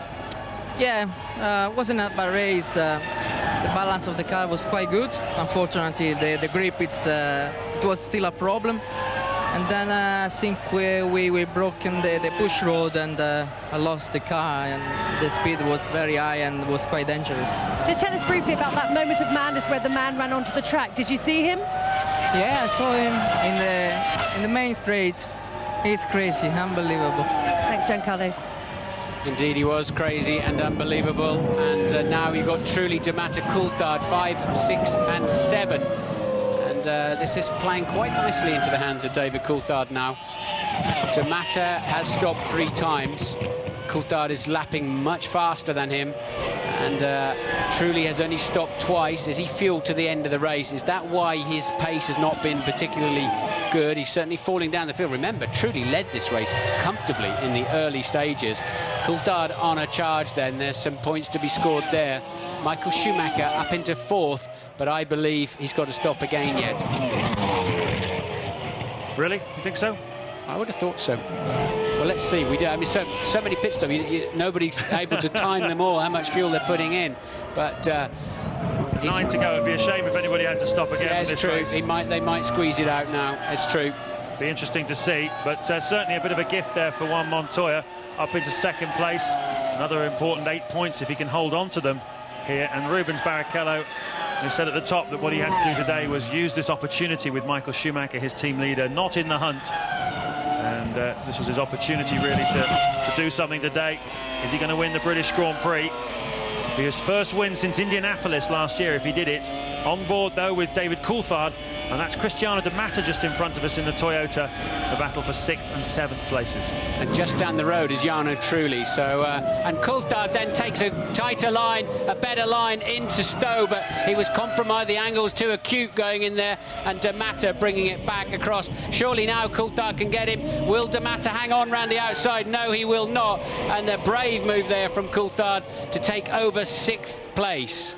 Well, he started 12th on the grid, did David Coulthard. De Matter started 6th on the grid, And with that move, Coulthard goes 6th and D'Amato down to 7th. So a dogged day, really, in the saddle for David Coulthard. Compromised once again by his performance on the single lap qualifying on Saturday. But he's put a few markers down this afternoon and given the Brits around this racetrack something to cheer about. Just quick looking at the World Championship situation. If it ended right now, the race, Michael Schumacher would have 69 points, Kimi Raikkonen 62. Montoya would go in front of Ralf Schumacher with 55 points. There's Coulthard then muscling his way through.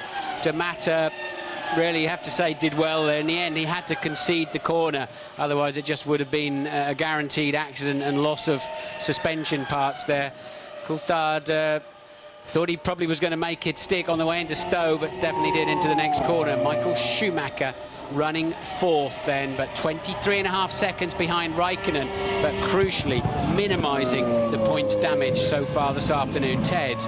Indeed, you say that, Martin, but Michael Schumacher certainly had the speed in the car. It's the World Championship in microcosm. If you look at that place for 3rd and 4th, he's lapping so much faster than Kimi Raikkonen, but due to all this incident and accident, he couldn't do anything about it. I think Ferrari can say that Michael might have got up there with Rubens if this all hadn't happened, but better things ahead, I think, for the Michelins, for McLaren at the next couple of races. Well, it certainly seems as if that big test last week has helped Ferrari a lot. They've looked like they've had the pace, haven't they, since this Grand Prix weekend started. And certainly Barrichello, we wondered if he was short-fueled on the front of the grid. Difficult to know now with all the safety car periods, but he's only stopped twice, and comfortably he did a 1:22.2 for the fastest lap of the Grand Prix as Rubens Barrichello. So he's had the pace, he's had the bravery, and he's certainly had the brakes, hasn't he, to get up the inside of people under braking. We're riding just for a moment there with Jenson Button. We said today if he was going to get anything out of the race, he was going to need to have a bit of a red mist on. He certainly worked hard throughout the day. He's managed to get ahead of his teammate Jacques Villeneuve, who was in front of him for quite a long time. And from 20th on the grid, Button is now up into 8th place and a points-paying position. So a solid day for him and the BAR team. Oh, you get even more here. Look, that's Alonso. You thought he sounded sick in the pit stops, didn't you? He stalled in the pit stops, but Alonso then on the pit straight now. They can open that red barrier and they just should be able to just get his car through there, I would have thought. It is clearly way off the racing line. Will they choose to do anything about that so late in the Grand Prix? There'll be waved yellow flags down there. Didn't have far to walk, James. Looked straight back into his own garage. Disappointment then, as he was just starting lap 54. Yet another DNF then for Alonso, whose record early in the season was tremendous, but another failure to finish here at Silverstone. This is lap 54. Barrichello leading, Montoya 2nd, Raikkonen 3rd.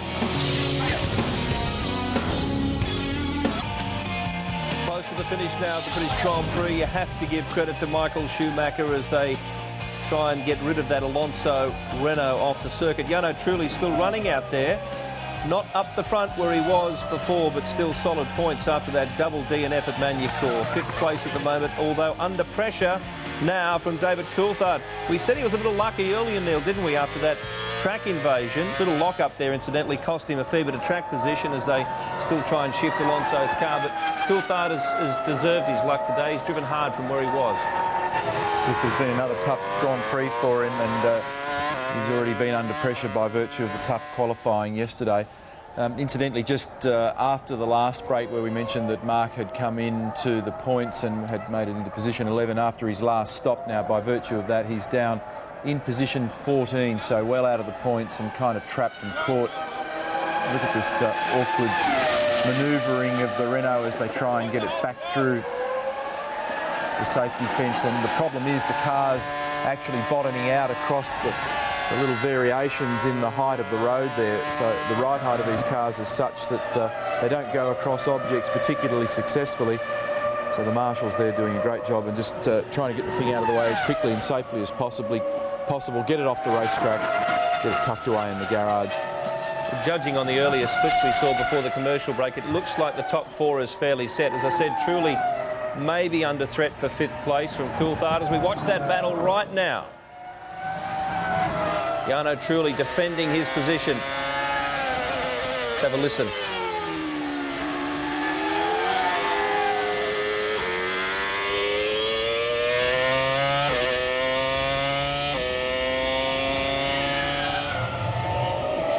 laps remaining in the British Grand Prix. James Allen and Martin Brundle with you. It's been an unbelievable day.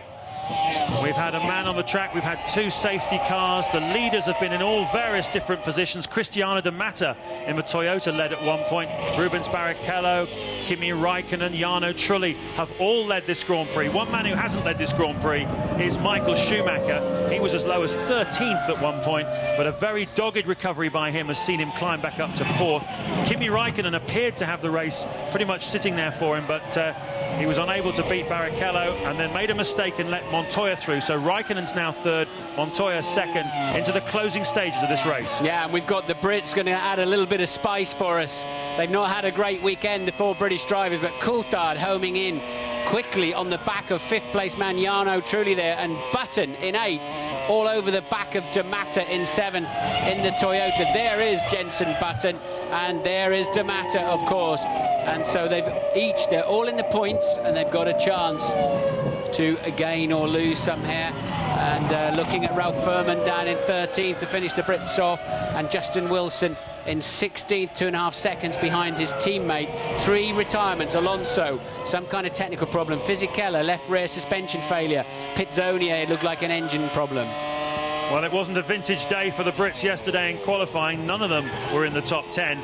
And here today, although it's not going to be exactly a home victory, it's a victory of sorts for Coulthard, who started 12th. He's 6th at the moment, maybe 5th by the end. And look at this, Mark Webber having a move here on Furman. This is the intensity of the battling we've seen all day. So much overtaking here at Silverstone on a dry track. Nothing to do with the conditions here. It's just the intensity of the competition that's been going on. And look at them, 3 of them going through a tight space. Webber there trying to work his way around the outside of the Minardi. But 2 Brits looking like they're going to score points today, Jenson Button and David Coulthard. Both of them had big recoveries to make. Yeah, it's incredible, but they're racing for 13th place here now. Going at it, hammer and tong. Look at this. Furman really has, I think, shown something today. Frankie Dettori is getting confident there's going to be a Ferrari victory.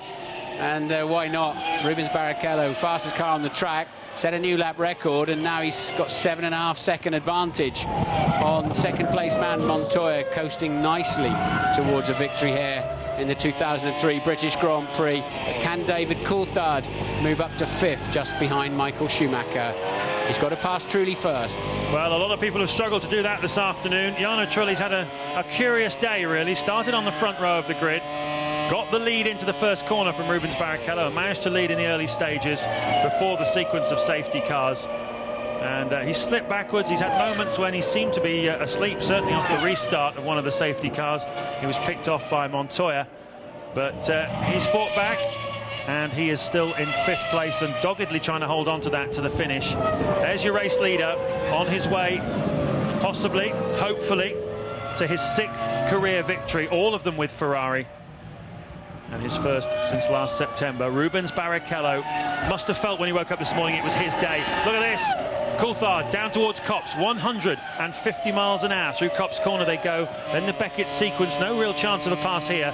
It's on the straight down to Stowe, he might have a chance. Yeah, the job he's got here is to stay as close as he can. He won't pass him. He's got a turbulent air, get a lot of understeer on the final part, and have to be hesitant on the throttle. And that gives the guy in front a chance to just pull a car length or 2.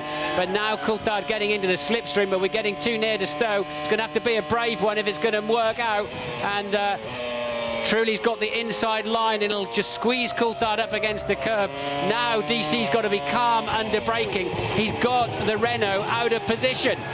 And nicely done, beautifully drives around the outside of Jarno Trulli for 5th place, and the crowd watching it down here on the diamond screens going crazy on the pit straight. Quite rightly, one of many, many fantastic passing manoeuvres here at Silverstone. This really has rewritten the rule book when it comes to overtaking. Whoever it was that said you don't see it in Formula One, I think they'll have to revise their opinion, because all of the big names have shown us today what overtaking in Formula One is all about. Some beautiful dummies, some setups, some bravery, some squeezing through, some outbraking, some incredible stuff at high speed as well. It's all added up to an extraordinary cocktail of motor racing here at Silverstone, and a most eventful Grand Prix. David Coulthard is up now into 5th place. Yeah, you've got to respect the driving out there. They're really wheel to wheel, and they're pushing each other to the limit, squeezing each other as hard as they can. but except for Jacques having a little weave on Jenson Button, they've been 100% correct. Supreme skill going on out there this afternoon.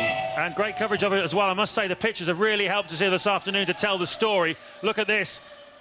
Now, what was good there was that Trulli didn't lock a brake, otherwise he would have gone into the side of DC, but Coulthard had to make the move and just positioned his car nicely. And again, that started the corner before on the way into Stowe, when you get your opponent looking in his mirrors and taking unusual lines, and then you've got him on the run. Louise. Yeah, just a quick line for you on Fernando Alonso, that third retirement we saw. It appears it's an electronics problem. The team think that's probably why he had the stall in the second stop, and he had no traction control at all after that second stop. Well, that's interesting, isn't it? Because he was lapping reasonably quickly as Jacques Villeneuve takes a trip across the beach. He just kept some momentum. He was in 9th place out of the points. He was 9/10 of a second behind his teammate. Whoa! Bernardi, they're so nearly getting into the side of race leader Rubens Barrichello. And still Furman is holding off Webber. They're a lap down now, but they're in 13th and 14th place. And thoroughly enjoying themselves. Just a few corners to go then now for Rubens Barrichello. He knew today possibly was his date with destiny. It just seemed to be falling his way. Pole position didn't work out for him at the start, but he stuck at it. And through some of the best overtaking certainly we've seen this year, and we've seen from Rubens Barrichello in his entire career, he's come through to take the race victory. Just a few slow corners to go now. The crowd here at Silverstone are up on their feet to applaud what has been a champion's drive, even though the championship itself seems a long way for Rubens Barrichello. Will he risk a wave at his lovely British fans? Yes, Rubens, you are the winner of the 2003 British Grand Prix, a race we'll remember for a very, very long time, and a brilliant, brilliant drive by Rubens Barrichello. Frankie Dettori's happy, and well, he might be. Great race. Great drive. Montoya made the best of what he had. 5.4 seconds adrift at the end. Coulthard will be satisfied with 12th to 5th with some pretty handy moves. Michael Schumacher goes over the line in 4th. As ever, he somehow saved the day. He was fighting back there in 12th. Didn't seem to be able to pass anybody. Coulthard drives over the line, then takes his 5th place points position. Jarno Trulli will be behind him, and to matter some more points for the Toyota in 7th, and Button then getting the final point for BAR. Takes some time to pick the bones out of that race. From the back of the grid, it has to be remembered. Yep, good effort from Jenson Button from 20th on the grid. Jacques Villeneuve there just coming through now, you can see. And behind him, Panis and Frentzen. Frentzen had a problem off the start line, off the parade lap anyway. No, off the start line, in fact. Difficult day for the Sauber team in general, with Nick Heidfeld down in 17th place. But no doubt at all about your winner. And I have to ask you about your drive of the day. No, you don't. No. Well, you don't, because it's easy, isn't it? Is it? That's dead. There's got to be Rubens Barrichello, surely. I mean, don't you think? Yeah, Brilliant pole. He wasn't light on the front of the grid. And... you know, made those incredible... I mean, any one of his moves was worth watching this afternoon. Really aggressive drive. Faster than Michael Schumacher in clear air as well. And absolutely a brilliant and well-deserved victory for Rubens Barrichello. Yeah. Well, we have had... it have to be the best race of the year. I don't know about the drive of the day, Neil, but I think it's the race of the year so far. Well, indeed. I mean, where do you start? Where do you finish?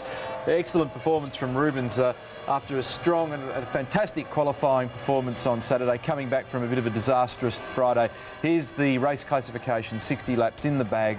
Rubens Barrichello for Ferrari, Brazil and Bridgestone from Juan Pablo Montoya.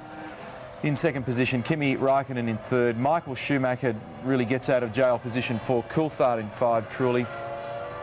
And they're whipping through them. Webber ultimately finishing 14th. How was the spirit of that battle down the order towards the end of the race? Ultimately no yield for Mark tonight. He has been scoring points in recent rounds, but many people will be scratching their heads and wondering about what strategies unfolded as a result of that bloke wandering onto the track.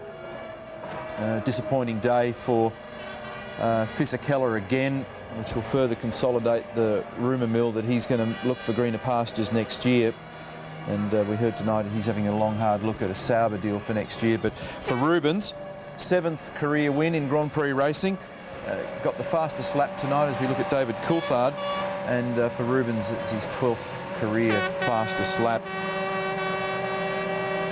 Montoya was a good save too, as we saw Coulthard there acknowledging what would be a very enthusiastic reception from the crowd. Here's the championship, a 7-point lead now. Raikkonen takes just a small bite when it could have been a big chunk. Montoya, as James pointed out, slips ahead of Ralph in the championship points and is very much a contender. We have a battle between four, really. Mark Webber, no points today, further down the order. And I think Mark, even though he wasn't overly happy with his own performance, he did say the car was going quite well. So I think to find the Sauber and the Jordan ahead of him in the race, I'd imagine would not be the result he would expect. Whether he's happy or not, given all the shuffling that went on, that's another question. You can't possibly second-guess what's going on in a driver's mind. In the 2003 season year to date, 7 winners so far with 11 rounds down. That's a healthy number, isn't it? Well, he's had a funny year, Rubens, hasn't he? He's been up and down, and quite often in Saturday qualifying he's lost track position from Friday, where he showed good speed, and therefore he's been a little compromised during the course of the race. He hasn't had a lot of luck, found himself in the middle of packs at various times and not been able to show speed in clear track. But it's worked out beautifully for him today. For all the interruptions, he's managed to come out on top, and after the disappointments of Brazil, he has nailed this from pole.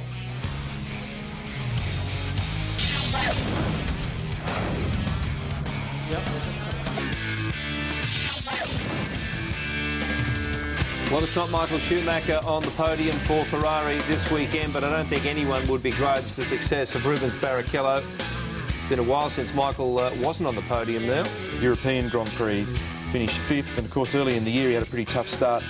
In Australia he was 4th and off the podium, and then 6th in Malaysia and also off the podium there, but then he had that very healthy chunk in the middle, but tough day for him. And the interesting thing, James made the comment a number of times about the... Oh, Rubens almost goes off backwards. It's been one of those days, hasn't it? That's all we need now, a driver falling off.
Yes, maybe it was Frankie Dettori's influence there, but they just played the dance mix of the Italian anthem.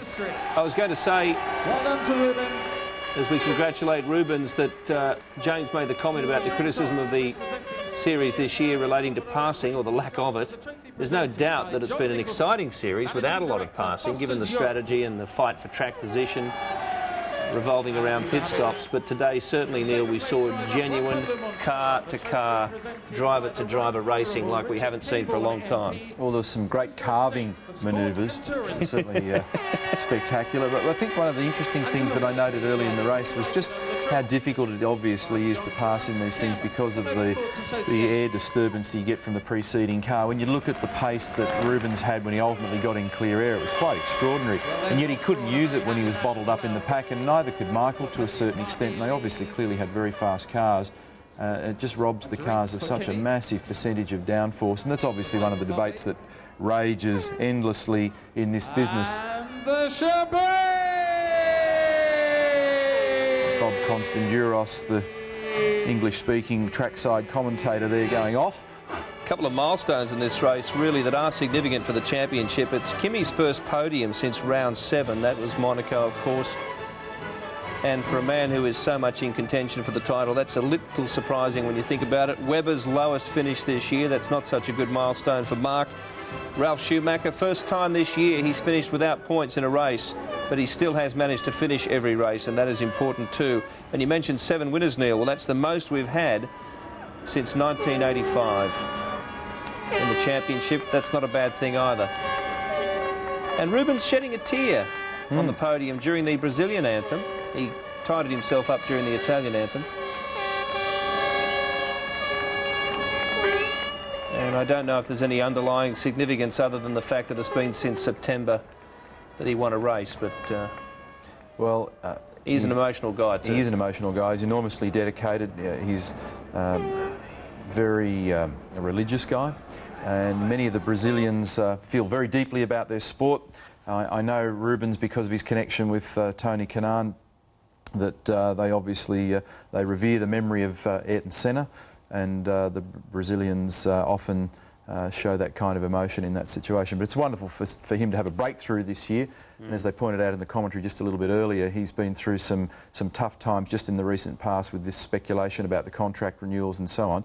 And so it's good to just say, look, I'm going to beat that down, cop this year lot. And he did that clearly tonight. He did it yesterday and he did it again today. That is a very good point. We mentioned earlier in the show about the Fisichella move to Sauber, but the other aspect of that story has been all the speculation about that being a stepping stone for Fisichella to Ferrari, that Ferrari is looking at Sauber as a base, if you like, for taking a driver. It was to be Massa, but it could well be Fisichella by the time they allegedly get rid of Rubens at the end of his term, which is the end of next season. Yeah, and you never quite know what the subplot is attached to all that stuff, because sometimes it's all about levering and manoeuvring the dollars up and down and so forth, because the teams engage in some pretty vigorous battles with the drivers and their managers, and we're talking about millions of dollars here, so every now and again little games are played. Millions of dollars can either be saved or expended according to which way you look at it. So some of it is also just brinkmanship. At the moment, I mean, you look at the performance of Rubens there tonight, and you'd have to say, well, you wouldn't want to shift that bloke out of there in a hurry, would you? Absolutely. I mean, not only is he good, but what a team performer. He has always played the exacting role with Michael, and he's put up with a lot in that situation as well. We saw that last year in Austria and elsewhere. So a very difficult time, I guess, for Rubens Barrichello this year, when a lot of people were expecting him to become a title contender after 11 rounds. It's finally taken him that much time to win, and certainly not a title contender unless the others all fall over towards the end of the season. Maybe that was all part of the emotion that was on the top of the podium. We might find out when we talk to the drivers. That's coming up after the break.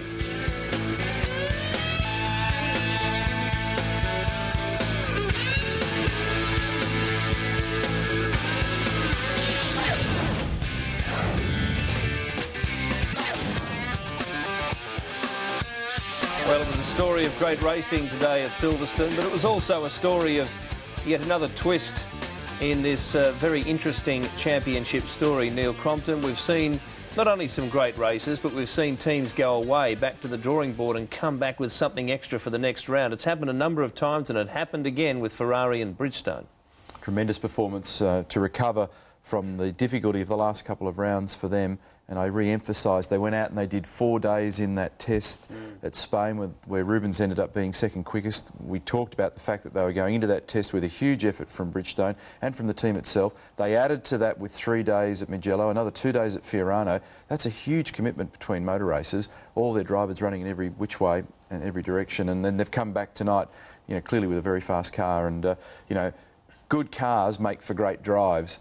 And that's the reason why Rubens has been able to do some special things tonight. He had a great car underneath him and he put it to good use. Well, you mentioned the test ban that's coming up. Now, obviously, they won't have too many trips back to the drawing board in the next few weeks, so that's why it was critical to get it right for this round. Absolutely, and it's interesting just looking at the tyre stats now, because Bridgestone and Michelin going into this race were 5 wins apiece, and now Bridgestone have just grabbed that extra victory, so they're 1 up, and the battle for pole positions is the same. They're 1 in front in terms of the qualifying performances as well. So that little battle in itself is a great story to tell, and both those manufacturers hard at it, and it just goes to show, you know, everybody lurches from one side of the boat to the other in terms of what they think is going to happen in motor racing. But look at that, a 14-day period, and only a couple of weeks ago we were talking about the extraordinary strength of Michelin, and now it's turned around again. Silverstone is a lot more abrasive than Magny-Cours, for example, and the average speed is a little bit higher here, and so I think that's one of the factors as well, that the personalities of the tracks change, and in fact for the next couple of races, the next one being Germany in 2 weeks' time, you need a harder tyre for that track as well. A similar sort of compounding to the tyre that they've used tonight. It's all about technology and development, Formula One. That's why it's supposed to be the pinnacle of world motorsport. These 3 guys have handled themselves exceptionally well today in the racing. We know they will in the news conference as well. And winning for the first time this year for Scuderia Ferrari Marlboro, Rubens Barrichello. Rubens, from the pole, you set fastest lap, but it was nothing like as easy as that, of course. Got to start with that guy that jumped out on the middle of Hangar Straight there. What was your reaction, and how did that change the shape of the race? Well, I mean, first of all, I knew I had a car that it was fast enough for me to pull away. I was really confident on the Bridgestone tires, and as much as the improvements that we made since last week, I was really looking good. But the only question mark was the start, and there was a little bit of a problem on the warm-up lap, because although I started very slow, for the pack to be slow, when I accelerated a little bit to get some temperature on the brakes and on the tire, Jarno didn't accelerate as much, so I opened a gap, and as far as I'm concerned, this is not the way it should be. We should keep the pack very close together. So he made me slow up a lot, and when I got to the grid, I waited for so long, and my tires really dropped temperature, and I had no grip at all when the start came. So I lost 2 positions, and then I kept it cool. I mean, it was very difficult for the first 2 laps to maintain the position, but I knew it was going to be okay. When the tires started to be okay, I mean, I had a good speed on the straight. It was difficult to overtake Kimi because he was as well quick on the straight. But I had nothing to lose today. It was make or break. Well, you just set fastest lap when that guy came out and they put the safety car out. So talk us through those stages around that and how you felt when that happened. I was so concentrated, I wasn't thinking of anything else. I mean, the team did a fantastic job to bring me in, but because it was crowded on the pits, I mean, they took so long to actually let me go. So, you know, you think that with this cars, it's going to be quite difficult to overtake. But today there was a difference in tires, and we were doing very well, very well. So I was able to really take the advantage of my car to pass people, and it was fantastic. Yeah, great passing manoeuvres, and you were very, very quick either side of that second pit stop, and that unbelievable pass with Kimi there just after your pit stop. Yeah, I mean, I almost lost my nose because to be honest, it was with a McLaren some time ago that I crashed into Abbey. And I was paying attention because the guy who's on the inside protecting the line, he can brake a lot earlier than when you think. So I pull away to the right in the right moment, but I almost lost my nose at that time. But it was fair. It was, but it was aggressive. It was. We went into bridge like it was one coming out. So it was, but it was fair. It was good. Just briefly describe your emotions now after winning this race so decisively. I mean, for me, it's a fantastic feeling because I'm never down. I mean, it's something that people think, okay, Michael this, Michael that. Yeah, I love to be inside of a team that they work like they worked last week to make this car better and like Bridgestone to make the tires better.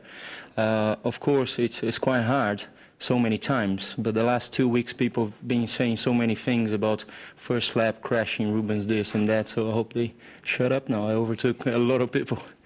Juan Pablo, you're a mate of Rubens. I'm sure you're delighted for him, but also a great drive for you.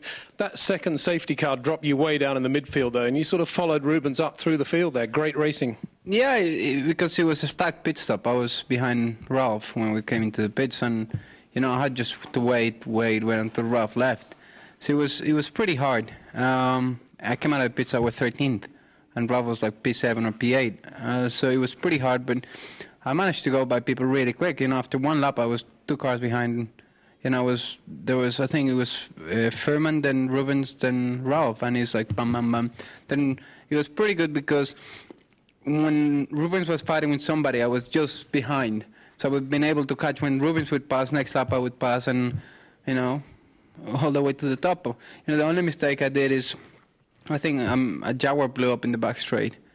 And I was every lap in the inside so I wouldn't go in the oil. And after the pit stop, I thought it should be pretty good now. And I braked in the oil and went straight. I think Kimi had the same problem when I passed him. How do you think it compared today, Williams, BMW, against Ferrari? They looked a bit strong, not that much stronger. They were, from what I remember in testing long runs, they were a lot stronger. I was pretty pleased with my pace. I lost quite a bit of time on my mistake, but apart from that, he was a couple of times quicker than me. That was all. So I was very pleased. Well, Kimi, a spectacular race from you as well. Second place at the start behind Jarno.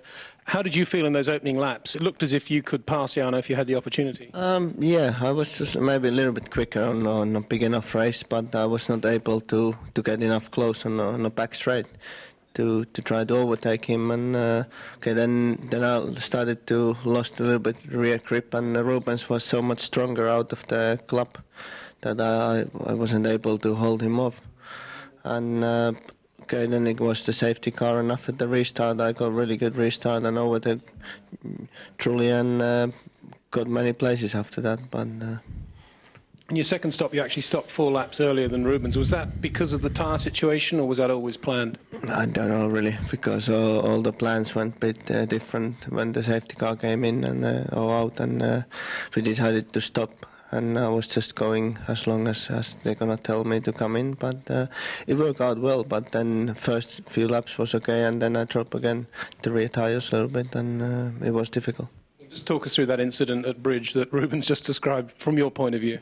Yeah, I knew that because before he overtook me after the club corner into the next braking, and I knew that he has much better traction out of that long right-hander, and I tried to hold him off, and I was able for 2 corners, but then he was side of me into the bridge, and I just tried to went around the outside, but got a little bit on the dirty side and run slightly wide, and he got past. The nice thing was that you gave him room as well. And then after that, the tyres started to go away, or the grip went away? Yeah, in the end of the race, the tyres were okay again, but it took so many laps to come back that it was difficult. And then I don't really know, maybe it was oil or something else, and braking into the corner 7 after the back straight, I just touched the brake and lost the rear completely, and I was quite lucky to get back on the circuit. Plenty to talk about in this race, no doubt. Neil, I won't say they're highlights because they weren't all high, but what are some of the memorable moments that you... Well, there's certainly some obvious ones. Some lowlights might be the better description for... if you just... Notwithstanding the lunatic that went running around on the racetrack, which really scuttled the motor race, I thought the interesting thing was this, that it was very, very difficult for people with very fast cars to pass. It serves to highlight the difficulty of the turbulent air situation in a lot of motor racing, Formula 1 in particular, because the cars have got the most amount of downforce. But I thought all that jostling was just terrific to watch. Fantastic stuff there, in particular. With Rubens on the carve and the car going so well, I thought that was really good. And as Martin said, that was drive of the day, no question. One benefit we gained from seeing some of those quicker guys shuffle towards the back is that we saw them mixed up with the Jordans and the Jaguars. We saw a lot more of Mark Webber than we've seen in recent rounds, indeed of many of the other cars that are a bit slower. Yeah, that was refreshing. It was a shame for Mark that he wasn't able to ultimately be in a point-scoring position. When he has been in a point-scoring position, the television directors have made sure that we haven't seen him for the last couple of races, right. So it's kind of ironic, isn't it, one way or another. Great performance from Cristiano Di Marta. I thought that was a great driver. That segment of the race where he led throughout after that shuffle out, because he'd pitted early when he came in, when the debris was on the track very early after DC's headrest had come out, which was a bit of a strange one. For something like that to occur, there will be a backside kicked somewhere. Now here's the situation of Coulthard coming in to have that replaced. Very unusual occurrence, and we actually spotted it when we were sitting here in the studio because I saw Kimi and Rubens dodging something on the track on lap 4 going into turn 1. And then all of a sudden it started to unravel and the safety car came out because there was debris on the circuit, you know, which sometimes a bit of a ploy in American racing to spice things up. I think, you know, debris on the circuit, oh, there's a matchstick over there, but there really was actually something on the circuit tonight. And then they had to bring him in, obviously, rectify that. A pretty weird thing. And the lunatic on the track is just extraordinary. Silverstone, I think James and Martin talked about it. Silverstone, this event has come in for a lot of criticism in recent times in the media. Well, and see, this doesn't help. Well, big potential for the organisers to cop a fine here for this. The FIA take a dim view of this. It's not Frank Spencer, is it? Well, I thought it looked like Jackie Stewart to me for a while because I thought it was a Scottish outfit, but I was only kidding, incidentally. I thought it might have been someone dressed like him. Yeah, who knows? What can you say? I mean, you know, obviously there'll be a story attached to it one way or another. The big question mark is how that can occur. You know, as you well know, when you go around a Grand Prix circuit, there aren't too many places where you can actually figure out a way of getting onto the circuit. And for that to happen is very bad. I mean, the obvious thing here, if you take it to its worst extent, you could have just a shocking incident. Anybody, and I have, who's ever hit even a small animal in a single-seater racing car knows how much damage can occur, let alone the dreadful thought of making contact with a person. Did you hit that goanna at Amaroo Park that day? No, it was very close, but I have hit some other things. Rabbits at Phillip Island at high speed in... those little, whatever they are, wrens that wobble around. Yeah. Anyway, that's another story. Before we get certain people on our backs for touching wildlife, which is unavoidable in certain circumstances. Yes, Phillip Island's notable for that. But anyway, talk about wildlife. We'll find out the true story in court during the week, no doubt, in Britain. But that is the end of an extraordinary round of Formula One, which does set up the rest of the season very nicely, I think. Let's look at what's ahead on your home of motorsport. The next round, of course, takes us to Germany. It's a couple of weeks away, but it's round 12. Doesn't this season get away from you? It's after the movie, so check your guides for details. There's a lot more motorsport in the near future. RPM next weekend. That is, of course, the 27th of this month. 1:30 p.m. is your start time. MotoGP later that day. Round 9 from Sachsenring. And Valentino Rossi, not unlike Michael Schumacher, is finding it hard to win this year, but still defending a championship lead. Champ Car Racing, and that is very exciting. Can Paul Tracy do a double in Canada? He won the previous round at Toronto. They return to Vancouver for round 11, and that will be Monday with Neil and myself right after sports tonight. Thank you very much, mate, and it's been a long day for you, I know, with the V8s at Queensland. It has. I'm struggling right at this moment, I can tell you, but very enjoyable. Weird race tonight, but enjoyable just the same. Well, we'll let you and everyone else go to bed right now, including me. Bye for now.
This program proudly brought to you by Vodafone, proud sponsors of the Scuderia Ferrari Formula One team. Michelin, discover a new driving experience. Shannon's, special insurance for special vehicles. And Panasonic, ideas for life.